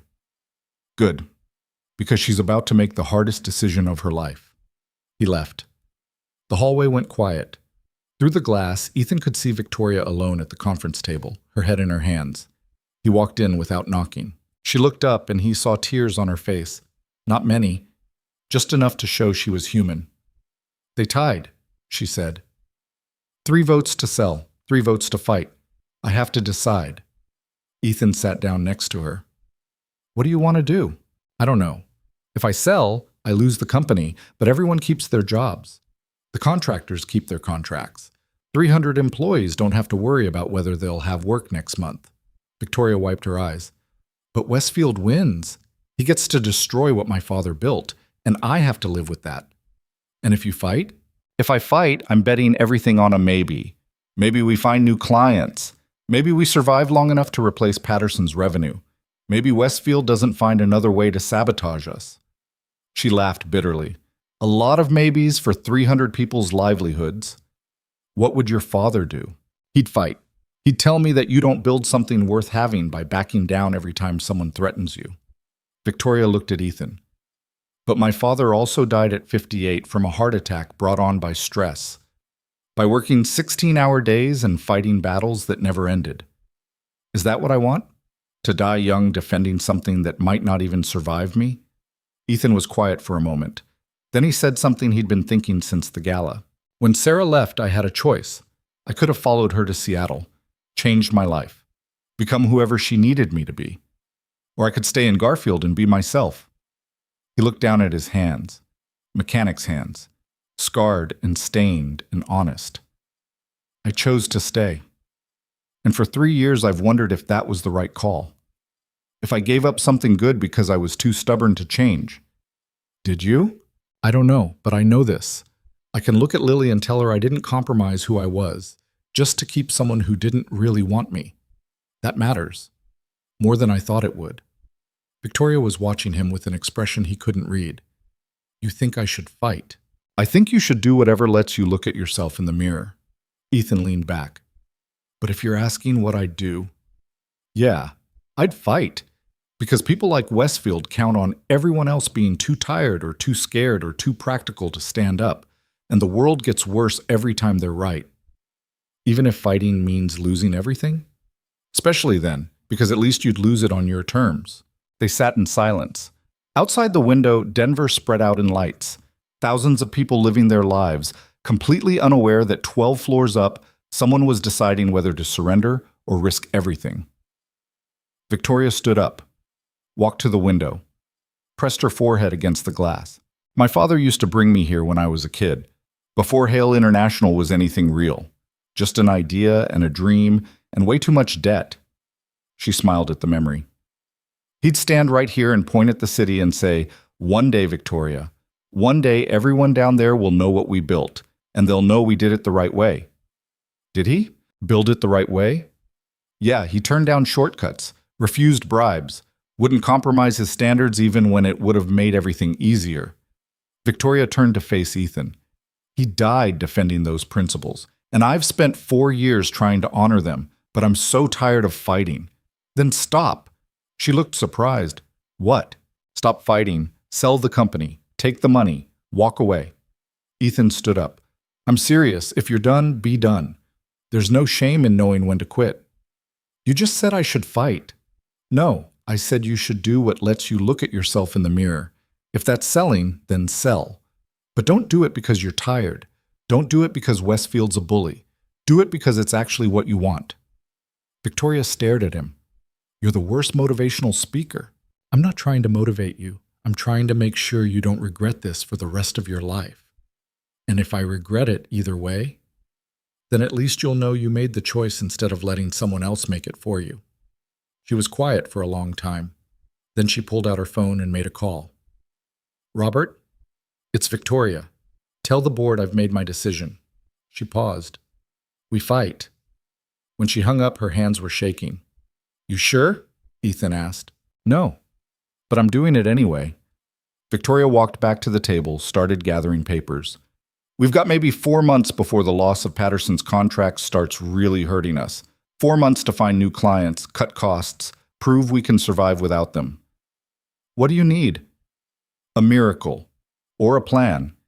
Preferably both. She stopped organizing papers and looked at him. Why are you really here, Ethan?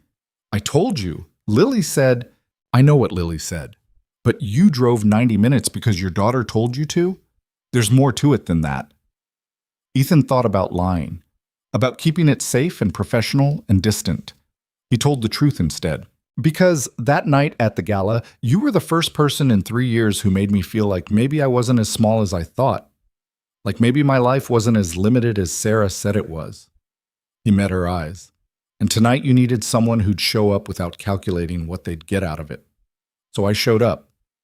Victoria set down the papers, crossed the space between them, stood close enough that he could see the exhaustion and fear and gratitude all mixed together in her expression. Thank you, she said quietly, for seeing me, for showing up, for, her voice caught, for making me feel like I'm not fighting alone. You're not.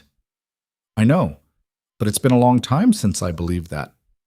They stood there in the empty conference room, and Ethan felt something shift between them, something that went beyond professional courtesy or casual friendship, something that felt dangerous and necessary at the same time. Victoria's phone rang. She checked it, sighed. My assistant, probably wondering where I am. It's almost 11. You should go home. I should stay, work through the night, start making calls, figure out how to save this company. Or you could sleep, start fresh tomorrow. I don't have time to sleep. You don't have time not to. Ethan picked up her coat from the back of a chair. Come on, I'll walk you out. They rode the elevator down in silence. The lobby was empty except for the security guard who nodded as they passed. Outside, the Denver night was cold and clear. Victoria's car, the black Audi, sat alone in the executive parking lot. Where are you parked? She asked. Visitor lot, other side of the building. I'll give you a ride. It's 50 yards. Humor me. They got in her car. It smelled like leather and expensive air freshener. The engine was quiet, smooth. Ethan thought about all the vehicles he'd worked on in the Boulder facility, thought about how Victoria's car was due for service next week, and how that had seemed personal before but now felt like just another part of knowing her. She drove around the building, pulled up next to his Tacoma, didn't turn off the engine. Thank you for coming, she said, for staying, for talking me into doing something that might destroy everything I've built. I didn't talk you into anything. You made the choice. Because you reminded me why it mattered. Victoria looked at him. Can I ask you something? Sure. If this all falls apart, if Westfield wins and I lose the company and everything goes to hell, will you? She stopped, started again. Will you still be here? Ethan thought about Robert's question, about being the person who stayed when everything fell apart. Yeah, he said, I'll still be here. Why? Because you're not just the CEO of Hale International, you're Victoria, the woman who walked through a blizzard, the person who's too stubborn to quit even when quitting makes sense. He smiled. And because someone needs to make sure you actually sleep occasionally. She laughed, tired but real. You're very bossy for a mechanic. You're very stubborn for a CEO. I know. They sat in the idling car, and Ethan knew he should get out. Should say goodnight and drive home and keep this professional. Keep it safe. Instead, he said, "Have you eaten today?" "I had coffee this morning." "That's not food." "We've had this conversation before." And I was right then, too. Ethan checked his phone. "There's a diner 2 blocks from here. Open 24 hours, nothing fancy. But the food's good and it's quiet." "Ethan, it's almost midnight. You're not going to sleep anyway. Might as well eat." Victoria was quiet for a moment, then she shifted the car into gear. "What's it called?" "Murphy's on Colfax." Murphy's diner looked like it had been there since the 70s and hadn't seen a renovation since. Red vinyl booths, linoleum floors, a counter with stools where night shift workers and insomniacs sat nursing coffee and pie. The waitress who greeted them looked like she'd been working there since the place opened.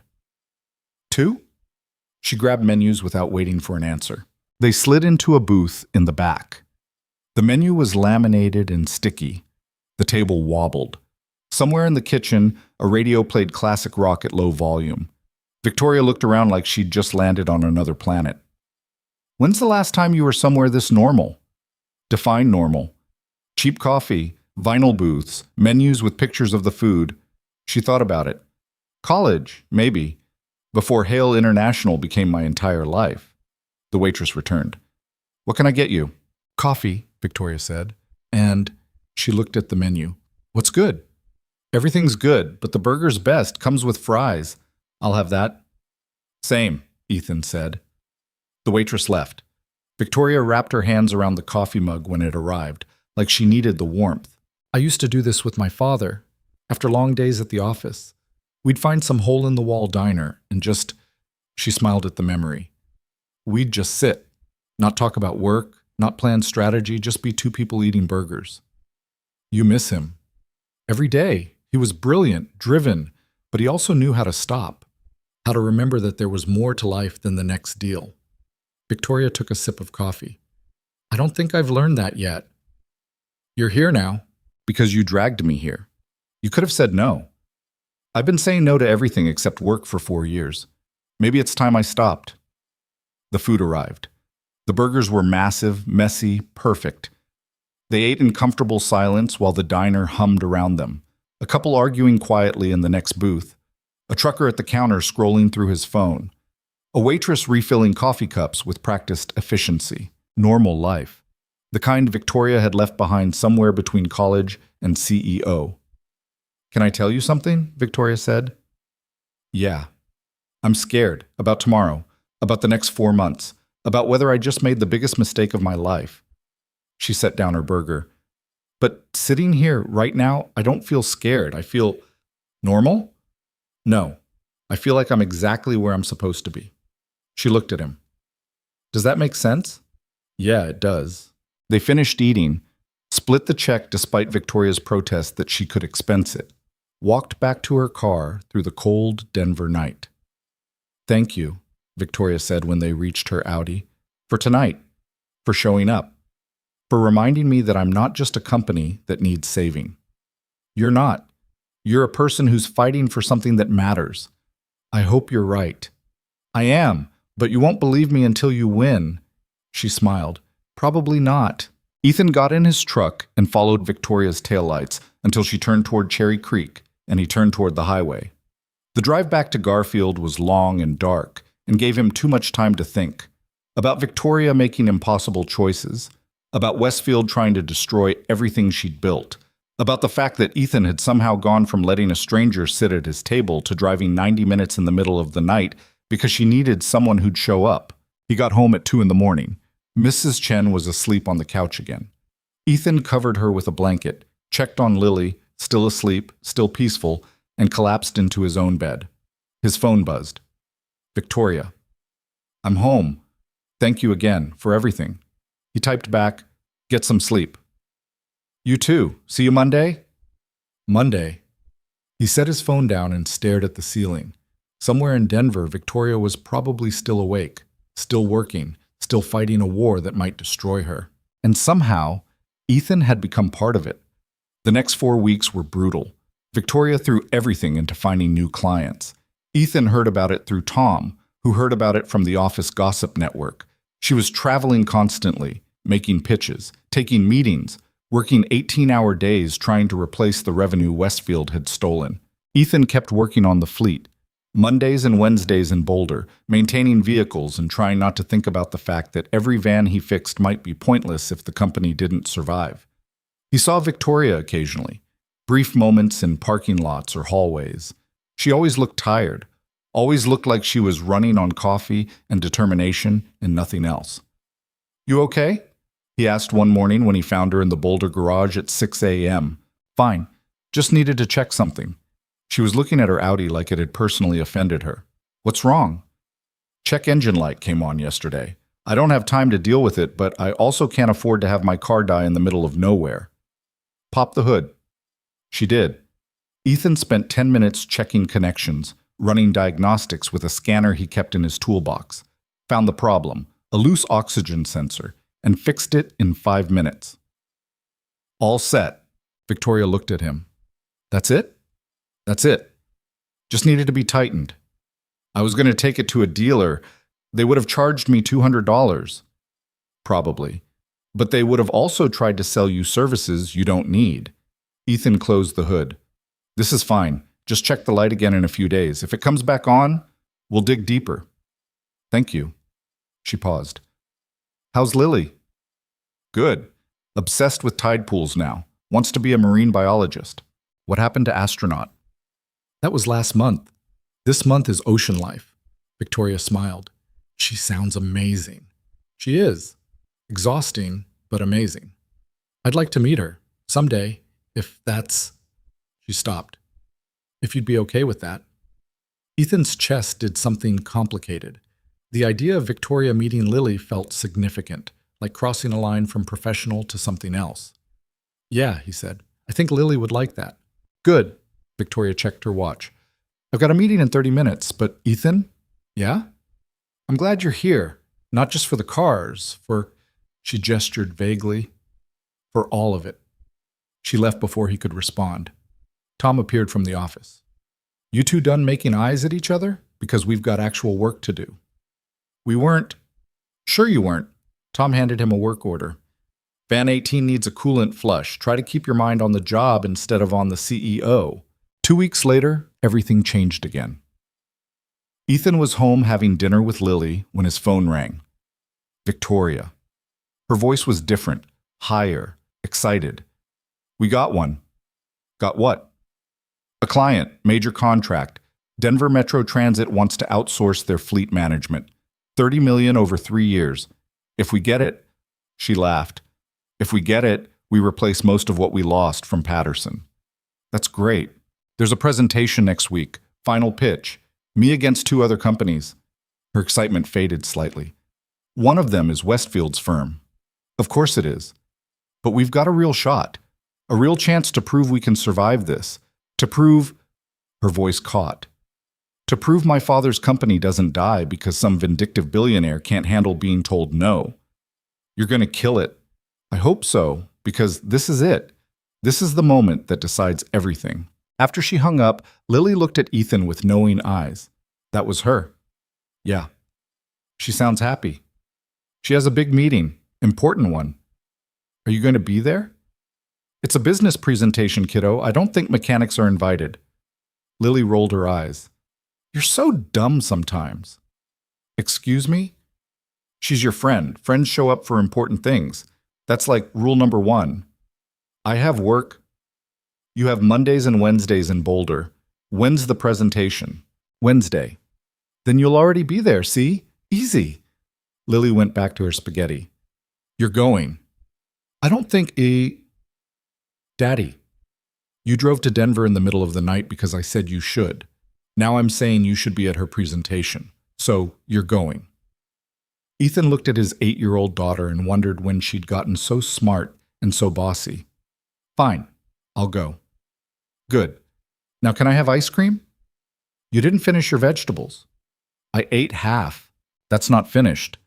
"It's practically finished." "Practically doesn't count." She sighed dramatically, but ate the rest of her broccoli.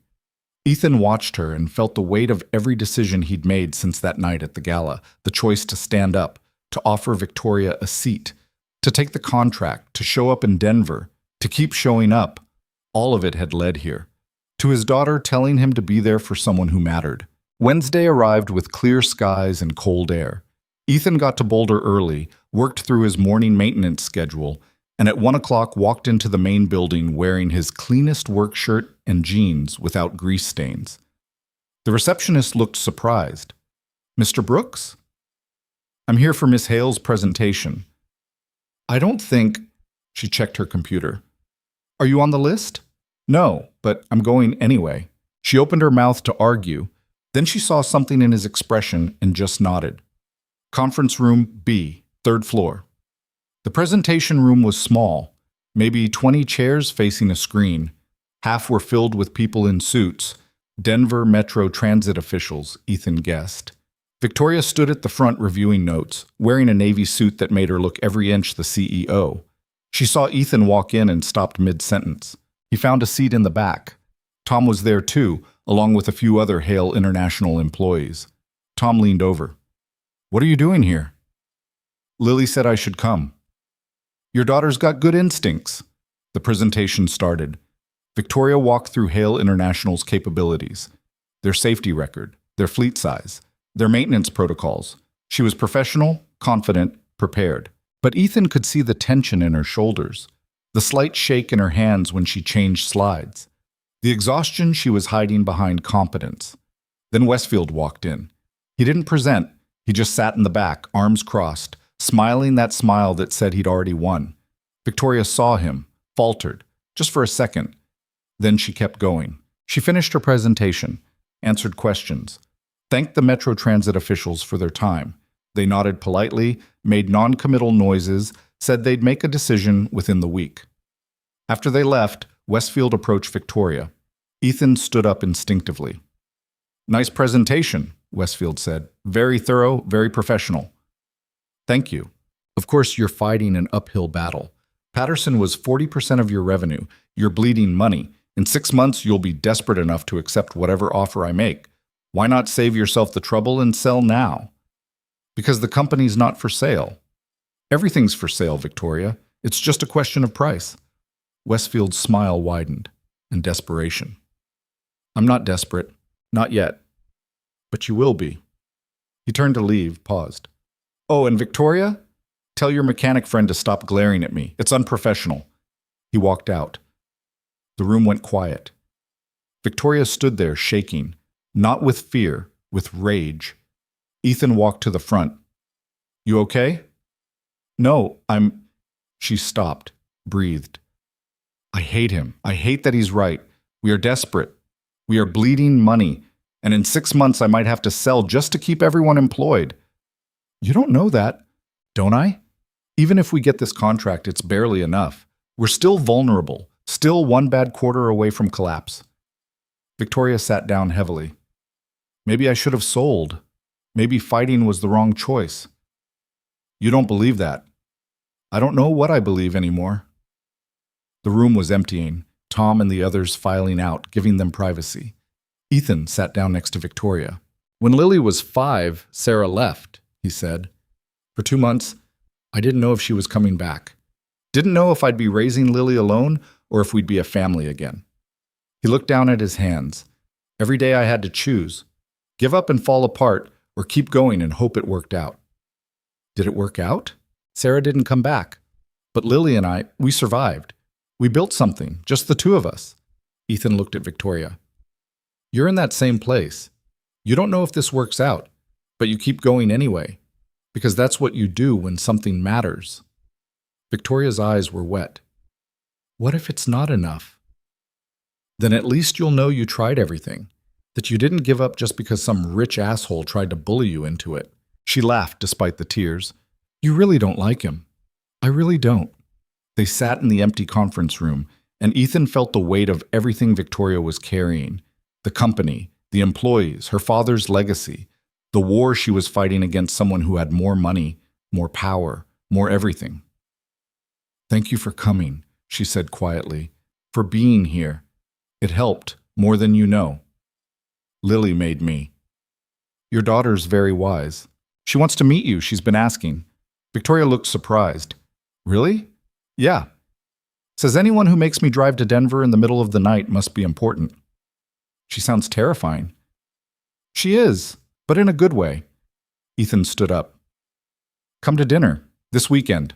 Nothing fancy, just pizza and an 8-year-old asking inappropriate questions. But I think you'd like her. Victoria smiled. I'd like that.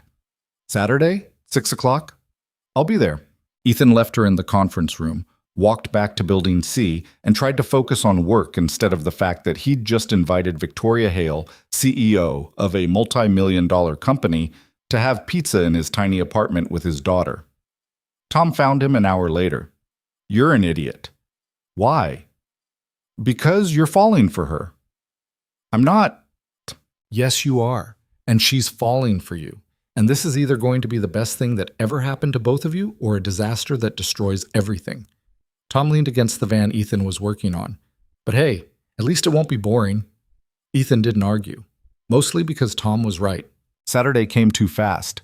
Ethan cleaned the apartment twice, made Lily promise not to embarrass him, ordered pizza from the place that actually used real cheese instead of whatever the cheap place used. Victoria arrived at 6 sharp, wearing jeans and a sweater, looking nothing like a CEO and everything like a person who was nervous about making a good impression. Lily opened the door before Ethan could. Hi, I'm Lily. Are you Victoria? I am. It's nice to meet you, Lily. You're really pretty. Dad said you were pretty, but I thought he was exaggerating because he does that sometimes. Lily, Ethan started. What? It's true. You said Mrs. Patterson's cat was nice and it scratched me. Victoria laughed, real, unguarded. I promise not to scratch you. Good, come in. Daddy bought the expensive pizza because he's trying to impress you. I'm not. Ethan stopped. Okay, I am. But can you not say that out loud? Lily grinned and grabbed Victoria's hand. Come see my room. I have posters of the ocean, and Daddy says they're excessive, but I think they're educational. Victoria let herself be dragged down the hallway, and Ethan stood in the kitchen watching the most powerful person he knew get interrogated by an 8-year-old about whether dolphins were smarter than octopuses. Half an hour later, they sat around the small kitchen table eating pizza while Lily asked Victoria approximately 10,000 questions. What was it like being a CEO? Did she have an office with a view? Had she ever fired anyone? What kind of car did she drive? Did she know any famous people? Victoria answered every question patiently, honestly, like she was talking to an adult instead of a kid. Do you have kids? Lily asked.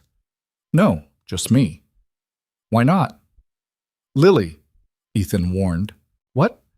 I'm just asking, Victoria smiled. It's okay. I don't have kids because I've been focused on building my company. Maybe someday. You should. You'd be a good mom. How do you know? Because you came to dinner even though you're probably super busy. That's what parents do. They show up even when they're tired. Victoria's expression softened. You're very smart, Lily. I know. Daddy says I get it from him, but I think I'm smarter than he is. I'm right here, Ethan said. I know, which is why I'm being nice. After dinner, Lily convinced Victoria to watch a documentary about coral reefs. They sat on the couch, Lily in the middle, Ethan on one side, Victoria on the other, and watched fish swim across the TV screen while Lily provided running commentary about which species were her favorites and why. At 8:30, Lily started yawning. Bedtime, Ethan said. But I'm not tired. Yes, you are. Go brush your teeth. Lily hugged Victoria before she left. You should come back. Daddy's happier when you're here. Lily, it's true. Don't argue with me. I'm 8. She disappeared into the bathroom. Ethan and Victoria sat on the couch in suddenly awkward silence. I'm sorry, Ethan said. She's wonderful. She's wonderful. Victoria looked at him. And she's right. You are happier. Am I? Yeah, you smile more. Your shoulders aren't always up around your ears. You look... She paused. You look like you're not just surviving anymore. Ethan thought about that, about the last 3 years, about getting through each day without falling apart, about building a life that worked but never quite felt complete. Maybe I'm not, he said.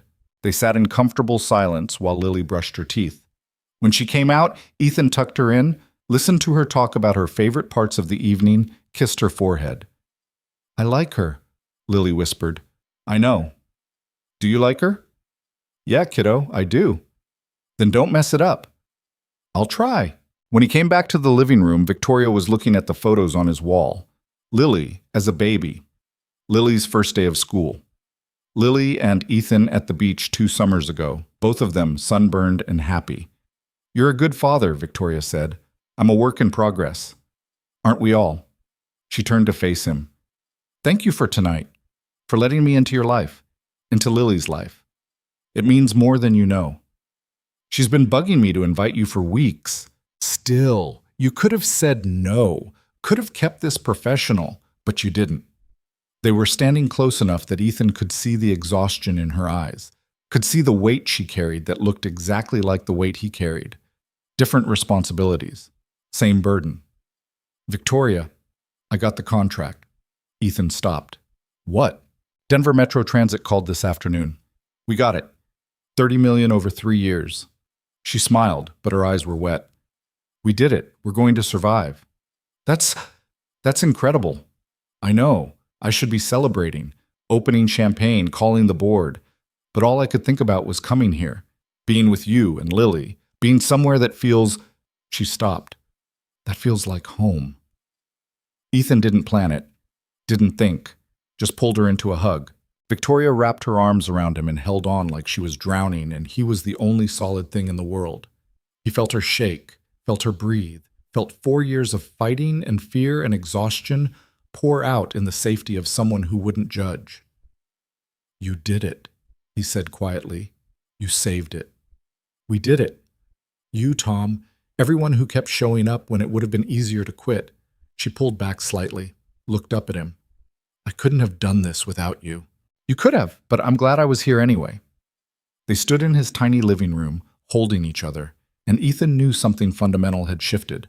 This wasn't professional anymore, wasn't casual friendship. This was real, complicated, terrifying. Victoria must have felt it too because she stepped back, putting careful distance between them. I should go. It's late and you have work tomorrow. Yeah, okay. She gathered her coat. Ethan walked her to the door. Thank you, she said again, for everything. Any time. She paused in the doorway. Ethan? That thing Lily said, about you being happier when I'm here? Yeah? I'm happier when I'm here too.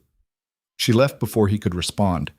Ethan stood in the doorway, watching her drive away, feeling like he'd just jumped off something high without checking if there was water below. In her room, Lily called out, Did you mess it up? Go to sleep, Lily. That's not an answer. I don't know. Maybe. Probably. You're terrible at this. Ethan smiled despite everything and went to bed. His phone buzzed. Victoria. Thank you for tonight, for Lily, for being the person who shows up, for being you. He stared at the message for a long time before typing back. Congratulations on the contract. You earned it. We earned it. 3 dots appeared. Disappeared. Appeared again. I'm glad I walked into that gala. Glad security tried to throw me out. Glad you were sitting at table 17. Ethan's chest tightened. Me too. He set down the phone and stared at the ceiling, knowing that whatever came next, whether this worked or fell apart, he'd already made his choice. He was all in. The weeks after the Metro Transit contract should have been easier. Victoria had her victory. The company was stable. Westfield's attempt to destroy Hale International had failed, at least for now. But Ethan noticed she wasn't celebrating. She was working harder than ever, like she was trying to outrun something that kept pace no matter how fast she moved. He saw it on Wednesdays when he arrived at the Boulder facility. Her car would already be there at 6 in the morning. Her office lights would still be on when he left at 4. Tom mentioned she'd been sleeping in the executive suite some nights, too exhausted to drive home. Someone needs to tell her to slow down, Tom said one afternoon, before she burns out completely. Why don't you tell her? Because she's the CEO and I'm operations. She doesn't listen to me. Tom gave Ethan a pointed look. But she might listen to you.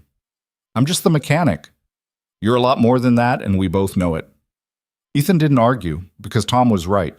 Whatever was between him and Victoria had stopped being just professional the moment she'd shown up at his apartment and hugged him like he was the only thing keeping her anchored to the world. He found her that evening in her office, staring at spreadsheets like they held the secrets of the universe. She didn't look up when he knocked. "Come in." "You're still here?" Victoria glanced at her watch, surprised. "What time is it?" 7. "Most people went home 3 hours ago." "I'm not most people." She turned back to her computer. "I'm running projections for next quarter. If we can maintain current growth rates and keep costs controlled, Victoria, we might actually be able to expand into Wyoming. There's a market there that—" "Victoria." Ethan walked to her desk. "When's the last time you ate?" She waved vaguely at a protein bar wrapper. "Lunch." "That was breakfast. It's 7 p.m. I'm fine." "You're not. You're running on empty and telling yourself it's fine because the company's surviving." Ethan sat down across from her. "But what happens when you collapse? Who runs Hale International then?" "I'm not going to collapse. Your father worked himself to death at 58. You said so yourself." Victoria's expression shuddered. "That's different." "How?" "Because I'm—" She stopped. Started again. "Because I have to. The Metro Transit contract saved us, but we're still vulnerable. Still one bad quarter away from serious trouble. I can't afford to slow down." "Even if it kills you?" "If it kills me, at least the company survives." Ethan felt anger flash hot in his chest. "You really believe that? That you're worth less than a company?" "It's not about worth. It's about responsibility. 300 people depend on me. Their mortgages, their kids' college funds, their futures. If I fail, if you die, they lose their jobs anyway, because dead people don't run companies very well." Victoria flinched like he'd slapped her. "I'm not—" Her voice cracked. "I'm not my father. I won't let this destroy me." "Then prove it. Come have dinner with me and Lily. Take one night off. Show me you actually know how to stop." She was quiet for a long moment. Then she closed her laptop. "Okay." "Okay?" "One night, but I'm working tomorrow." "It's Saturday." "So?" "So normal people don't work Saturdays." "I'm not normal people." She grabbed her coat. "Where are we going?" They picked up Lily from Mrs. Chen's and drove to a Mexican place in Boulder that Lily had been begging to try. It was loud and crowded, and the kind of chaos that made it impossible to think about work or responsibility or anything except whether to get tacos or enchiladas. Lily ordered both and talked Victoria's ear off about the science fair project she was planning. Something involving ocean currents and plastic waste that Ethan only half understood but pretended to follow. "You could help," Lily told Victoria. "You run a company. You probably know about logistics." "What kind of logistics?" "How to get people to care about things they can't see, like plastic in the ocean. Nobody thinks about it until you make them look." Victoria smiled. "That's actually very true. In business, we call it messaging, making people understand why they should care. See, you could totally help." Lily turned to Ethan. "She's helping with my project." "I don't think—" Ethan started. "I'd love to," Victoria said. Lily beamed. Ethan's chest did that complicated thing again. After dinner, they walked through downtown Boulder. The streets were busy with college students and tourists, and people whose biggest problems were probably what bar to hit next. Normal problems. Regular life. Lily ran ahead to look at a street performer juggling fire. Victoria and Ethan walked slowly behind her. "Thank you," Victoria said, "for making me stop. I needed this." "You need to do it more often." "I know, but it's hard. Stopping feels like giving up. Like if I'm not working, I'm failing." "That's not stopping. That's living." Ethan watched Lily laugh at the juggler. "You can't spend your whole life fighting. Eventually you have to figure out what you're fighting for." "I know what I'm fighting for, the company, my father's legacy." "Is that really it? Or is it easier to fight than to figure out what comes after?" Victoria was quiet. They walked another block before she spoke. "After my father died, I threw myself into running Hale International because it was the only thing that made sense, the only way to honor him, to prove his death meant something." She stopped walking. But somewhere along the way, it stopped being about him and started being about not failing, about proving I was good enough, smart enough, strong enough. To who? To everyone who said I wasn't. To Westfield. To the board members who voted to sell. To... She looked at Ethan. To myself. And are you? Good enough? I don't know. Every time I prove something, there's another test, another challenge, another person trying to tear down what I've built. Victoria's voice was tired. I'm exhausted, Ethan. I'm so tired of fighting. Then stop. I can't. Not forever. Just for tonight. Tomorrow, you can go back to being the CEO who never sleeps and works 18-hour days. But tonight, just be Victoria. The person who likes Mexican food and helps 8-year-olds with science projects. She looked at him with an expression that was equal parts gratitude and fear. What if I forget how to be just Victoria? Then I'll remind you. Lily came running back, excited about the juggler and already planning how she could incorporate fire into her science project. Ethan vetoed that immediately. Victoria laughed, and for a moment she looked younger, lighter, like the weight she carried had been set down, even if just temporarily. They drove back to Garfield as the sun set behind the mountains. Lily fell asleep in the back seat, her head against the window. Victoria rode in the passenger seat, quiet and thoughtful. Can I ask you something? She said as they crossed into Garfield County. Sure. When Sarah left, how did you know you'd be okay? Ethan thought about those first months, the panic, the fear, the absolute certainty that he was going to fail Lily because he didn't know how to be both parents. I didn't know. I just kept going because stopping wasn't an option, and eventually going became easier than it was at the start. He glanced at Victoria.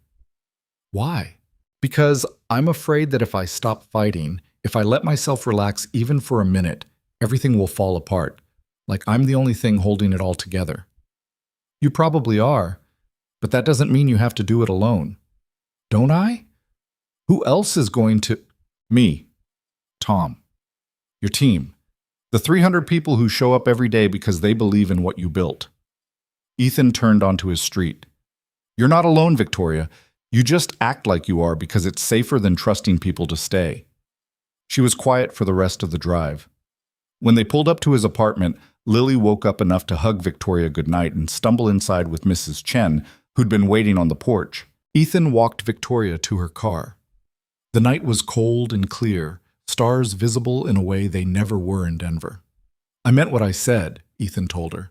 You're not alone. I want to believe that. Then start. Stop treating everyone like they're going to leave the second things get hard. That's what people do, though. They leave. Victoria looked at him. Sarah left you. My father left me, even if he didn't mean to. Everyone leaves eventually. Not everyone. Lily's still here. Mrs. Chen keeps showing up even though I can barely pay her. Tom's been with your company for 12 years. Ethan stepped closer. I'm still here. For now. No, not for now. Just here. Period. He said it firmly. I'm not Sarah. I don't run when things get complicated. And this, he gestured between them. This is already complicated. But I'm still here. Victoria's eyes were wet. Why? Because that night at the gala, you reminded me what it feels like to matter to someone. To be seen as more than just a father or a mechanic or whatever role I'm supposed to fill. Ethan's voice softened. And I think I do the same for you. I see Victoria, not the CEO. The person, not the company. You do. She wiped her eyes.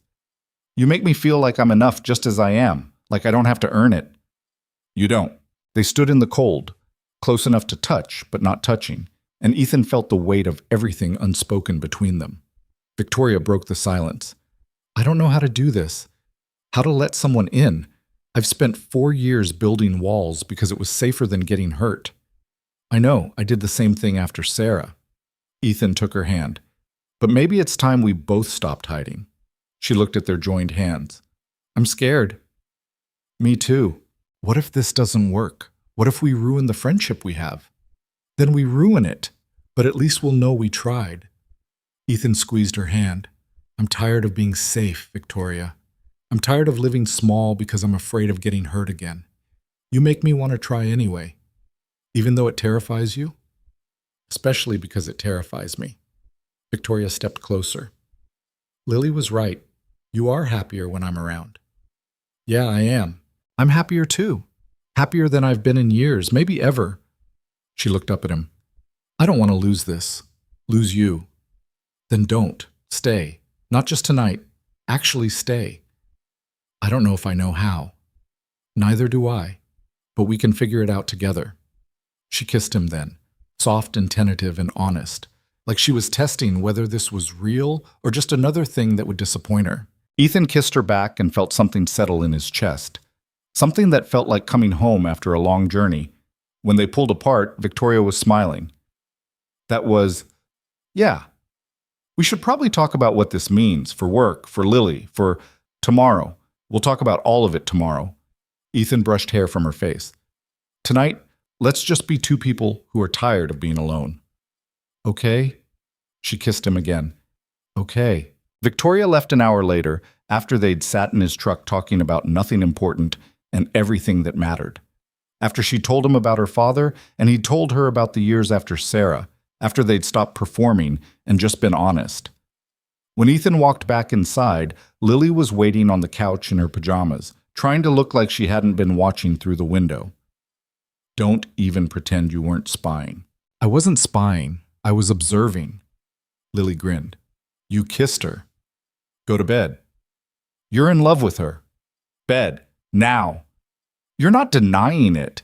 Lily Marie Brooks. She laughed and ran to her room.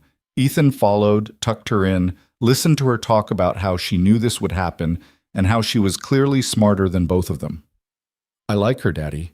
Like, really like her. I know you do. And she likes us. I can tell. She looks at you the way you look at me when you think I'm not watching. How's that? Like we're the best thing that ever happened to her. Lily yawned. Are you going to marry her? It's been one kiss, kiddo. Let's not plan the wedding.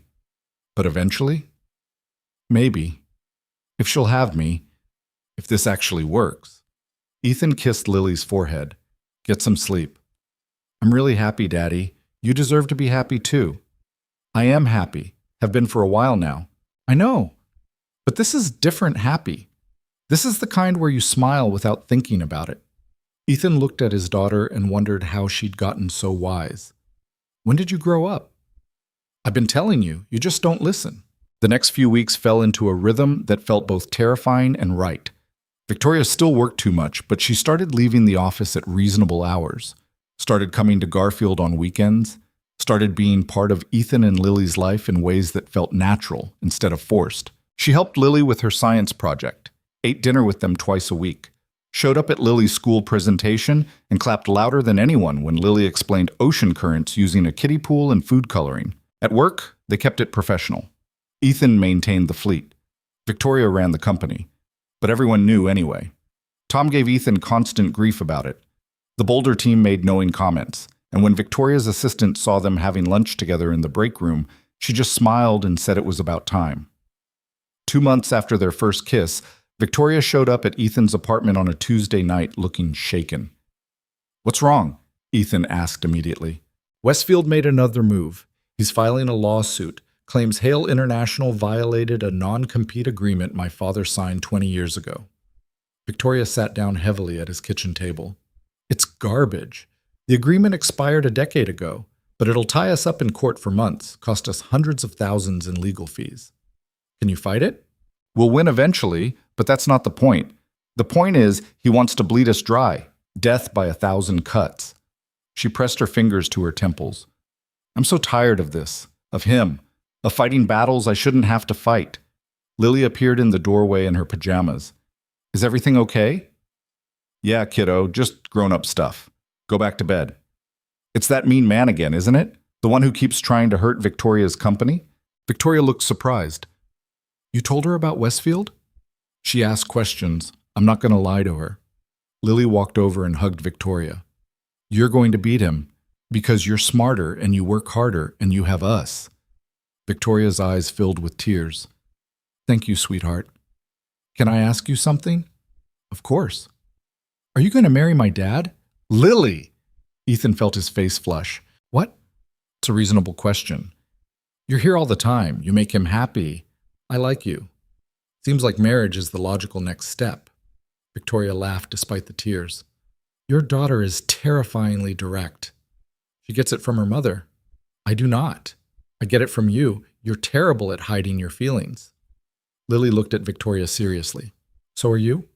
Am I what? Going to marry him? Victoria glanced at Ethan. He shrugged helplessly. There was no stopping Lily when she got like this. I don't know, Victoria said honestly. We haven't talked about it. Why not? Because it's complicated. I have a company. Your dad has a life here. I live in Denver. There are a lot of things to figure out. Those aren't complications. Those are just details. Lily yawned. You love each other.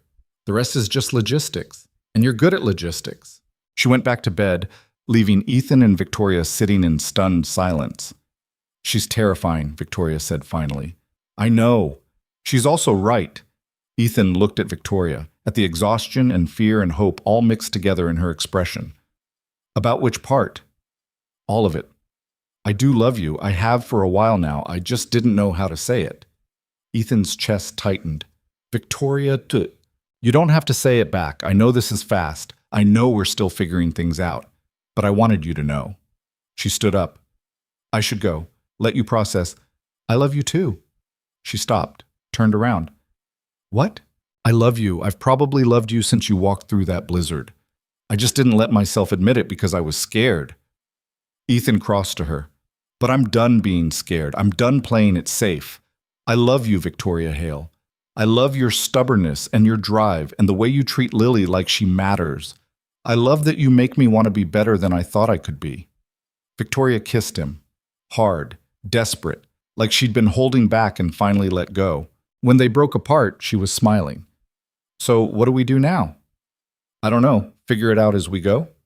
That's terrifying. Yeah, but we'll do it together. They spent the rest of the night on his couch talking about the future, about whether Victoria could run Hale International from Garfield part-time, about whether Ethan could expand his work to include more of Victoria's clients, about how to blend their lives without losing what made each of them who they were. It wasn't perfect. There were arguments about logistics and schedules and who would compromise what. But they talked through it honestly, and by the time Victoria left at midnight, they had the outline of a plan. The lawsuit from Westfield dragged on for 3 months. Every week brought new motions, new delays, new attempts to drain Hale International's resources. Victoria fought back with everything she had. Ethan stood beside her, reminding her to eat and sleep and remember that she was more than the battles she fought. Then, in late October, everything shifted. Westfield made a mistake, a small one. He filed a motion using information that wasn't public, information he shouldn't have had access to unless someone inside Hale International was feeding it to him. Victoria's lawyers caught it, traced it back to Westfield's team, proved corporate espionage. Not only did the lawsuit get thrown out, but Westfield's company faced sanctions, fines, and worst of all for someone like him, public humiliation. Victoria called Ethan from the courthouse. We won. Not just the lawsuit, everything. Westfield's been ordered to pay our legal fees and stay away from Hale International. It's over. Are you okay? She laughed. I'm free. For the first time in 4 years, I'm actually free. They celebrated that night at Murphy's Diner, the same place they'd gone after the board meeting. Same cheap coffee and massive burgers. But this time, Victoria wasn't fighting for survival. She was celebrating winning a war she'd been fighting since before they met. What are you going to do now? Ethan asked. I don't know. Run the company without constantly looking over my shoulder. Sleep past 5 a.m. Spend more time in Garfield. She smiled. Spend more time with you and Lily. She'd like that. She's already planning Thanksgiving and insisting you have to be there. I wouldn't miss it. They sat in comfortable silence for a moment. Then Victoria reached across the table and took his hand. I've been thinking about what Lily said, about marriage. Ethan's heart jumped. Yeah? Not now. We're not ready, but someday. She squeezed his hand. I want someday with you, with both of you. I want the messy, complicated, beautiful life that comes with being part of a family. Even though it's terrifying? Especially because it's terrifying. You taught me that. Taking the risk is better than playing it safe. Ethan smiled. Lily's going to say she called it. She did. Your daughter's insufferably smart. She gets it from me. She really doesn't. They laughed and Ethan felt something settle in his chest, something that felt like the future he'd stopped letting himself imagine after Sarah left. 3 months later, on a cold February morning, Victoria moved half her office to Garfield. Not permanently. She still needed to be in Denver for board meetings and major decisions, but enough that she could work from the small second bedroom in Ethan's apartment 2 days a week. Enough that Lily started calling her almost mom, and Victoria stopped correcting her. It wasn't perfect. There were still arguments about work-life balance and whose turn it was to make dinner, and whether Lily's science projects were getting too ambitious. But they made it work because they'd both decided that being together was worth the complications. One Saturday in March, Ethan took Lily and Victoria to the auto shop. He'd been working on something in secret for weeks, and it was finally ready. "What is it?" Lily demanded. "You'll see." In the back bay sat a car covered by a tarp. Ethan pulled it off to reveal a restored 1967 Mustang, cherry red, perfect condition, the kind of car that belonged in magazines. Victoria's hand flew to her mouth. "Ethan, it was your father's. Tom told me about it. How William used to work on it in his garage before Hale International got big. How he sold it to pay for startup costs." Ethan walked around the car. "I tracked it down 6 months ago, bought it from a collector in Wyoming, spent every spare hour restoring it." Victoria couldn't finish the sentence. She was crying too hard. Lily hugged her while Victoria stared at her father's car like it was a message from the past. "He'd be proud of you," Ethan said quietly. "Of what you built, of who you became, of how you fought to keep his dream alive. How did you—" Victoria wiped her eyes. "How did you know this would matter?" "Because everything matters when it's connected to the people we love. Your father built a company, but he also built this car. Both of them are part of who he was, part of who you are." Victoria kissed him there in the garage, with Lily cheering and the Mustang gleaming in the afternoon light. That night, after Lily went to bed, Victoria and Ethan sat on his couch drinking wine and talking about the future. "I've been thinking," Victoria said, "about Hale International, about my role. Yeah, I'm going to step back. Not completely, but I'm promoting Tom to COO, giving him more authority. Trusting my team to handle things I've been trying to control myself." She looked at Ethan. "Because you were right. I can't spend my whole life fighting. Eventually, I have to figure out what comes after." "And what comes after?" "This. Us. Building something that matters outside of boardrooms and contracts." She smiled. "Maybe even having kids someday. If you're open to that." "You want more kids?" "I want everything I thought I couldn't have because I was too focused on work. I want lazy Sundays and family dinners and science projects that set off the smoke alarm." Victoria took his hand. "I want a life with you, the real kind. Not the kind where work comes first and everything else fights for scraps." Ethan pulled her closer. "Lily would lose her mind if she heard you say that." "Then let's tell her, tomorrow, as a family. We're not married. Not yet. But we will be, when we're ready. When it feels right." Victoria kissed him. "Is that okay?" "Yeah, it's more than okay." They sat in comfortable silence, and Ethan thought about the night at the gala, about how he'd stood up without thinking because someone needed help, about how that one choice had led here, to a life he never could have imagined but couldn't picture living without. The next morning, Lily burst into Ethan's room at 7 a.m. "Victoria's car is still here. Did she sleep over?" "Lily, in your room?" "We're adults. Gross, I don't want details." Lily covered her ears. Then she grinned. "But does this mean you're getting married?" Victoria appeared in the doorway wearing one of Ethan's shirts. "Is that okay with you?" "Are you kidding? I've been planning this since you showed up for pizza." Lily launched herself at Victoria. "Can I be in the wedding? Can I pick my dress? Can we have it at the shop because that's where Daddy fixed your dad's car and it would be symbolic?" "Slow down," Ethan started. "No slowing down. This is the best day ever." Lily looked between them. "You're happy, right? Both of you?" Ethan looked at Victoria, at the woman who'd walked through a blizzard and fought battles and never quit even when quitting made sense, at the person who'd reminded him that his life wasn't too small or too limited, that maybe ordinary wasn't the same as insufficient. "Yeah, kiddo, we're happy." "Good, because you deserve it, both of you." Lily hugged them tight. "Now can we have pancakes? I'm starving." They made pancakes together, Lily insisting on adding chocolate chips, Victoria trying to make them healthy with whole wheat flour, Ethan just trying to keep anything from burning. It was chaotic and messy and absolutely perfect. Later that week, Victoria took Ethan to the Hale International headquarters in Denver. Not for a meeting, not for work, just to show him something. She led him to the top floor, to a hallway he'd never seen before. On the wall hung photos. William Hale through the years, building the company, shaking hands with clients, standing next to the Mustang that Ethan had restored. Victoria stopped in front of a new photo she'd just hung. It showed her at the Metro Transit contract signing. But next to her, barely visible in the background, was Ethan. He was in his work clothes, grease still on his hands, clearly having just finished maintaining one of the fleet vehicles. "I almost cropped you out," Victoria said. "Kept it professional, just me and the clients. But then I realized," she touched the frame, "you're part of this story, part of what saved this company. And I don't want to hide that. Don't want to pretend I did it alone. You didn't need me. You would have won anyway. Maybe, but it would have been lonely. And I'm tired of doing things alone." Victoria took his hand.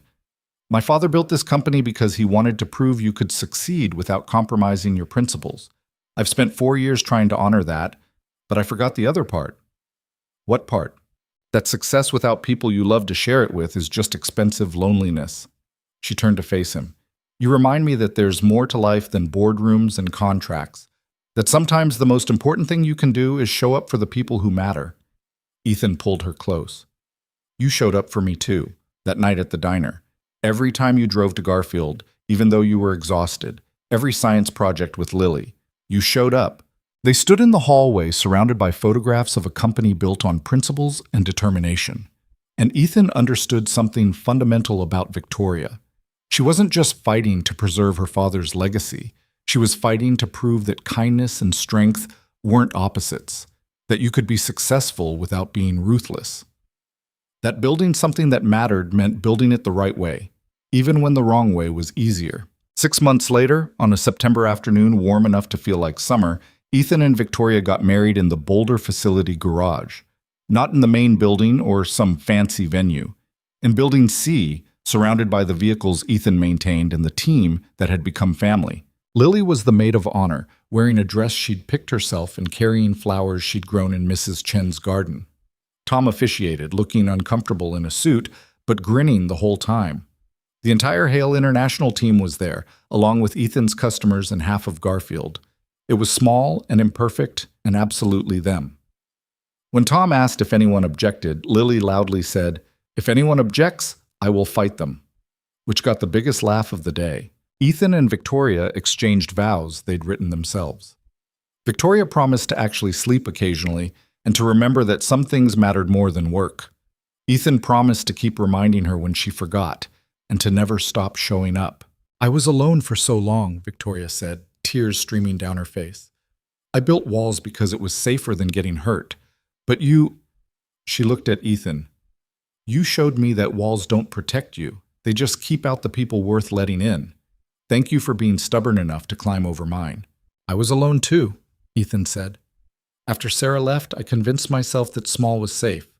That if I didn't want anything bigger than my shop and my daughter, I couldn't be disappointed. But you showed me that wanting more isn't the same as being greedy. That letting someone in isn't weakness. It's the bravest thing you can do." They kissed while everyone cheered. Lily threw flower petals everywhere. Mrs. Chen cried happy tears. And somewhere in Denver, Westfield probably choked on his expensive wine, which made the day even better. The reception was held in the parking lot with food trucks and string lights and music playing from someone's Bluetooth speaker. It wasn't fancy, but it was real. And that mattered more than any expensive venue ever could.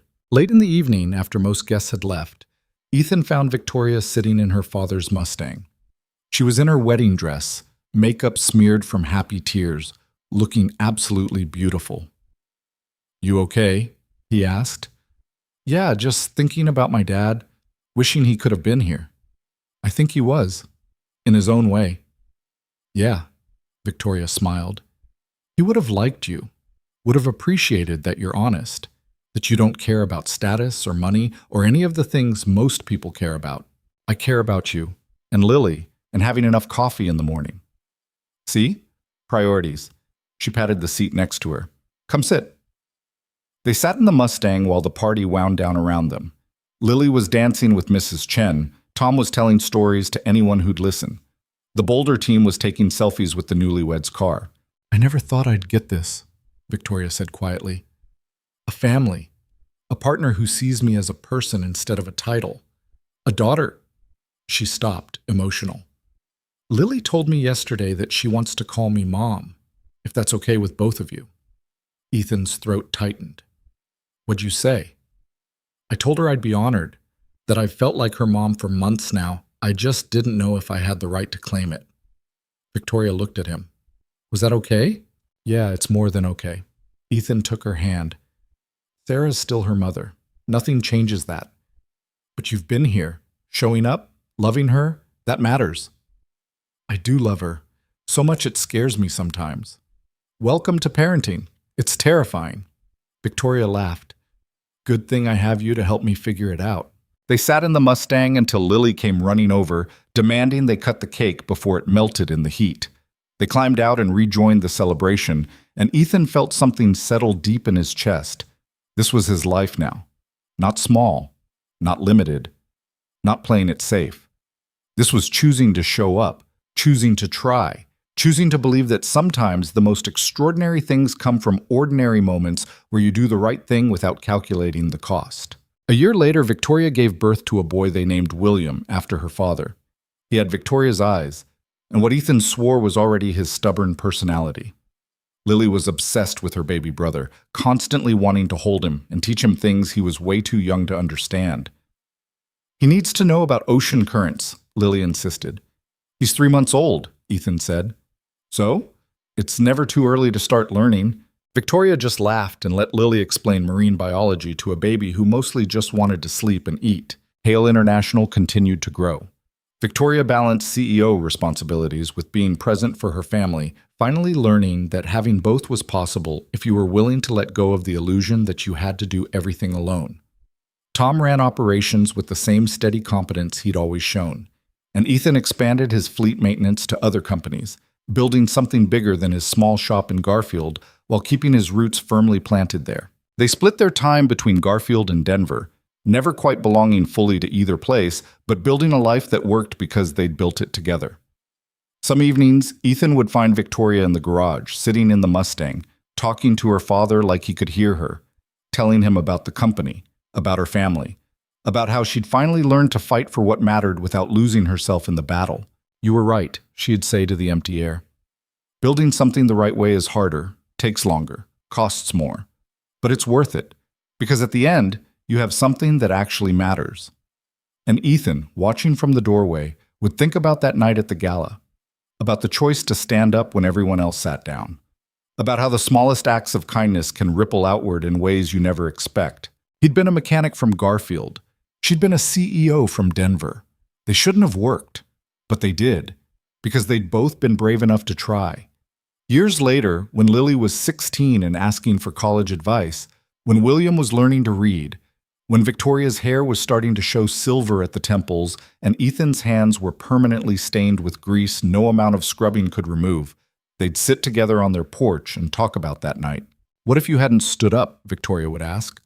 What if you just let security take me? Then I would have missed out on the best thing that ever happened to me, other than Lily. I'm right here, Lily would call from inside, and I can hear you. They'd laugh, and Victoria would take Ethan's hand and say what she'd said 1,000 times before. Thank you for seeing me, for showing up, for reminding me that I was never alone. And Ethan would say what he always said back. Thank you for walking through that blizzard, for being too stubborn to quit, for choosing us. Because that's what it came down to. Not grand gestures or perfect moments, just two imperfect people who kept choosing each other, every day, even when it was hard, especially when it was hard. And in the end, that was enough. More than enough. It was everything. The snow that had fallen the night of the gala had long since melted, but what had been built in its wake, the family, the love, the life they'd created together, that remained. Solid, real, lasting. Not because it was easy, but because they decided it was worth fighting for. And some things, Ethan had learned, are always worth the fight.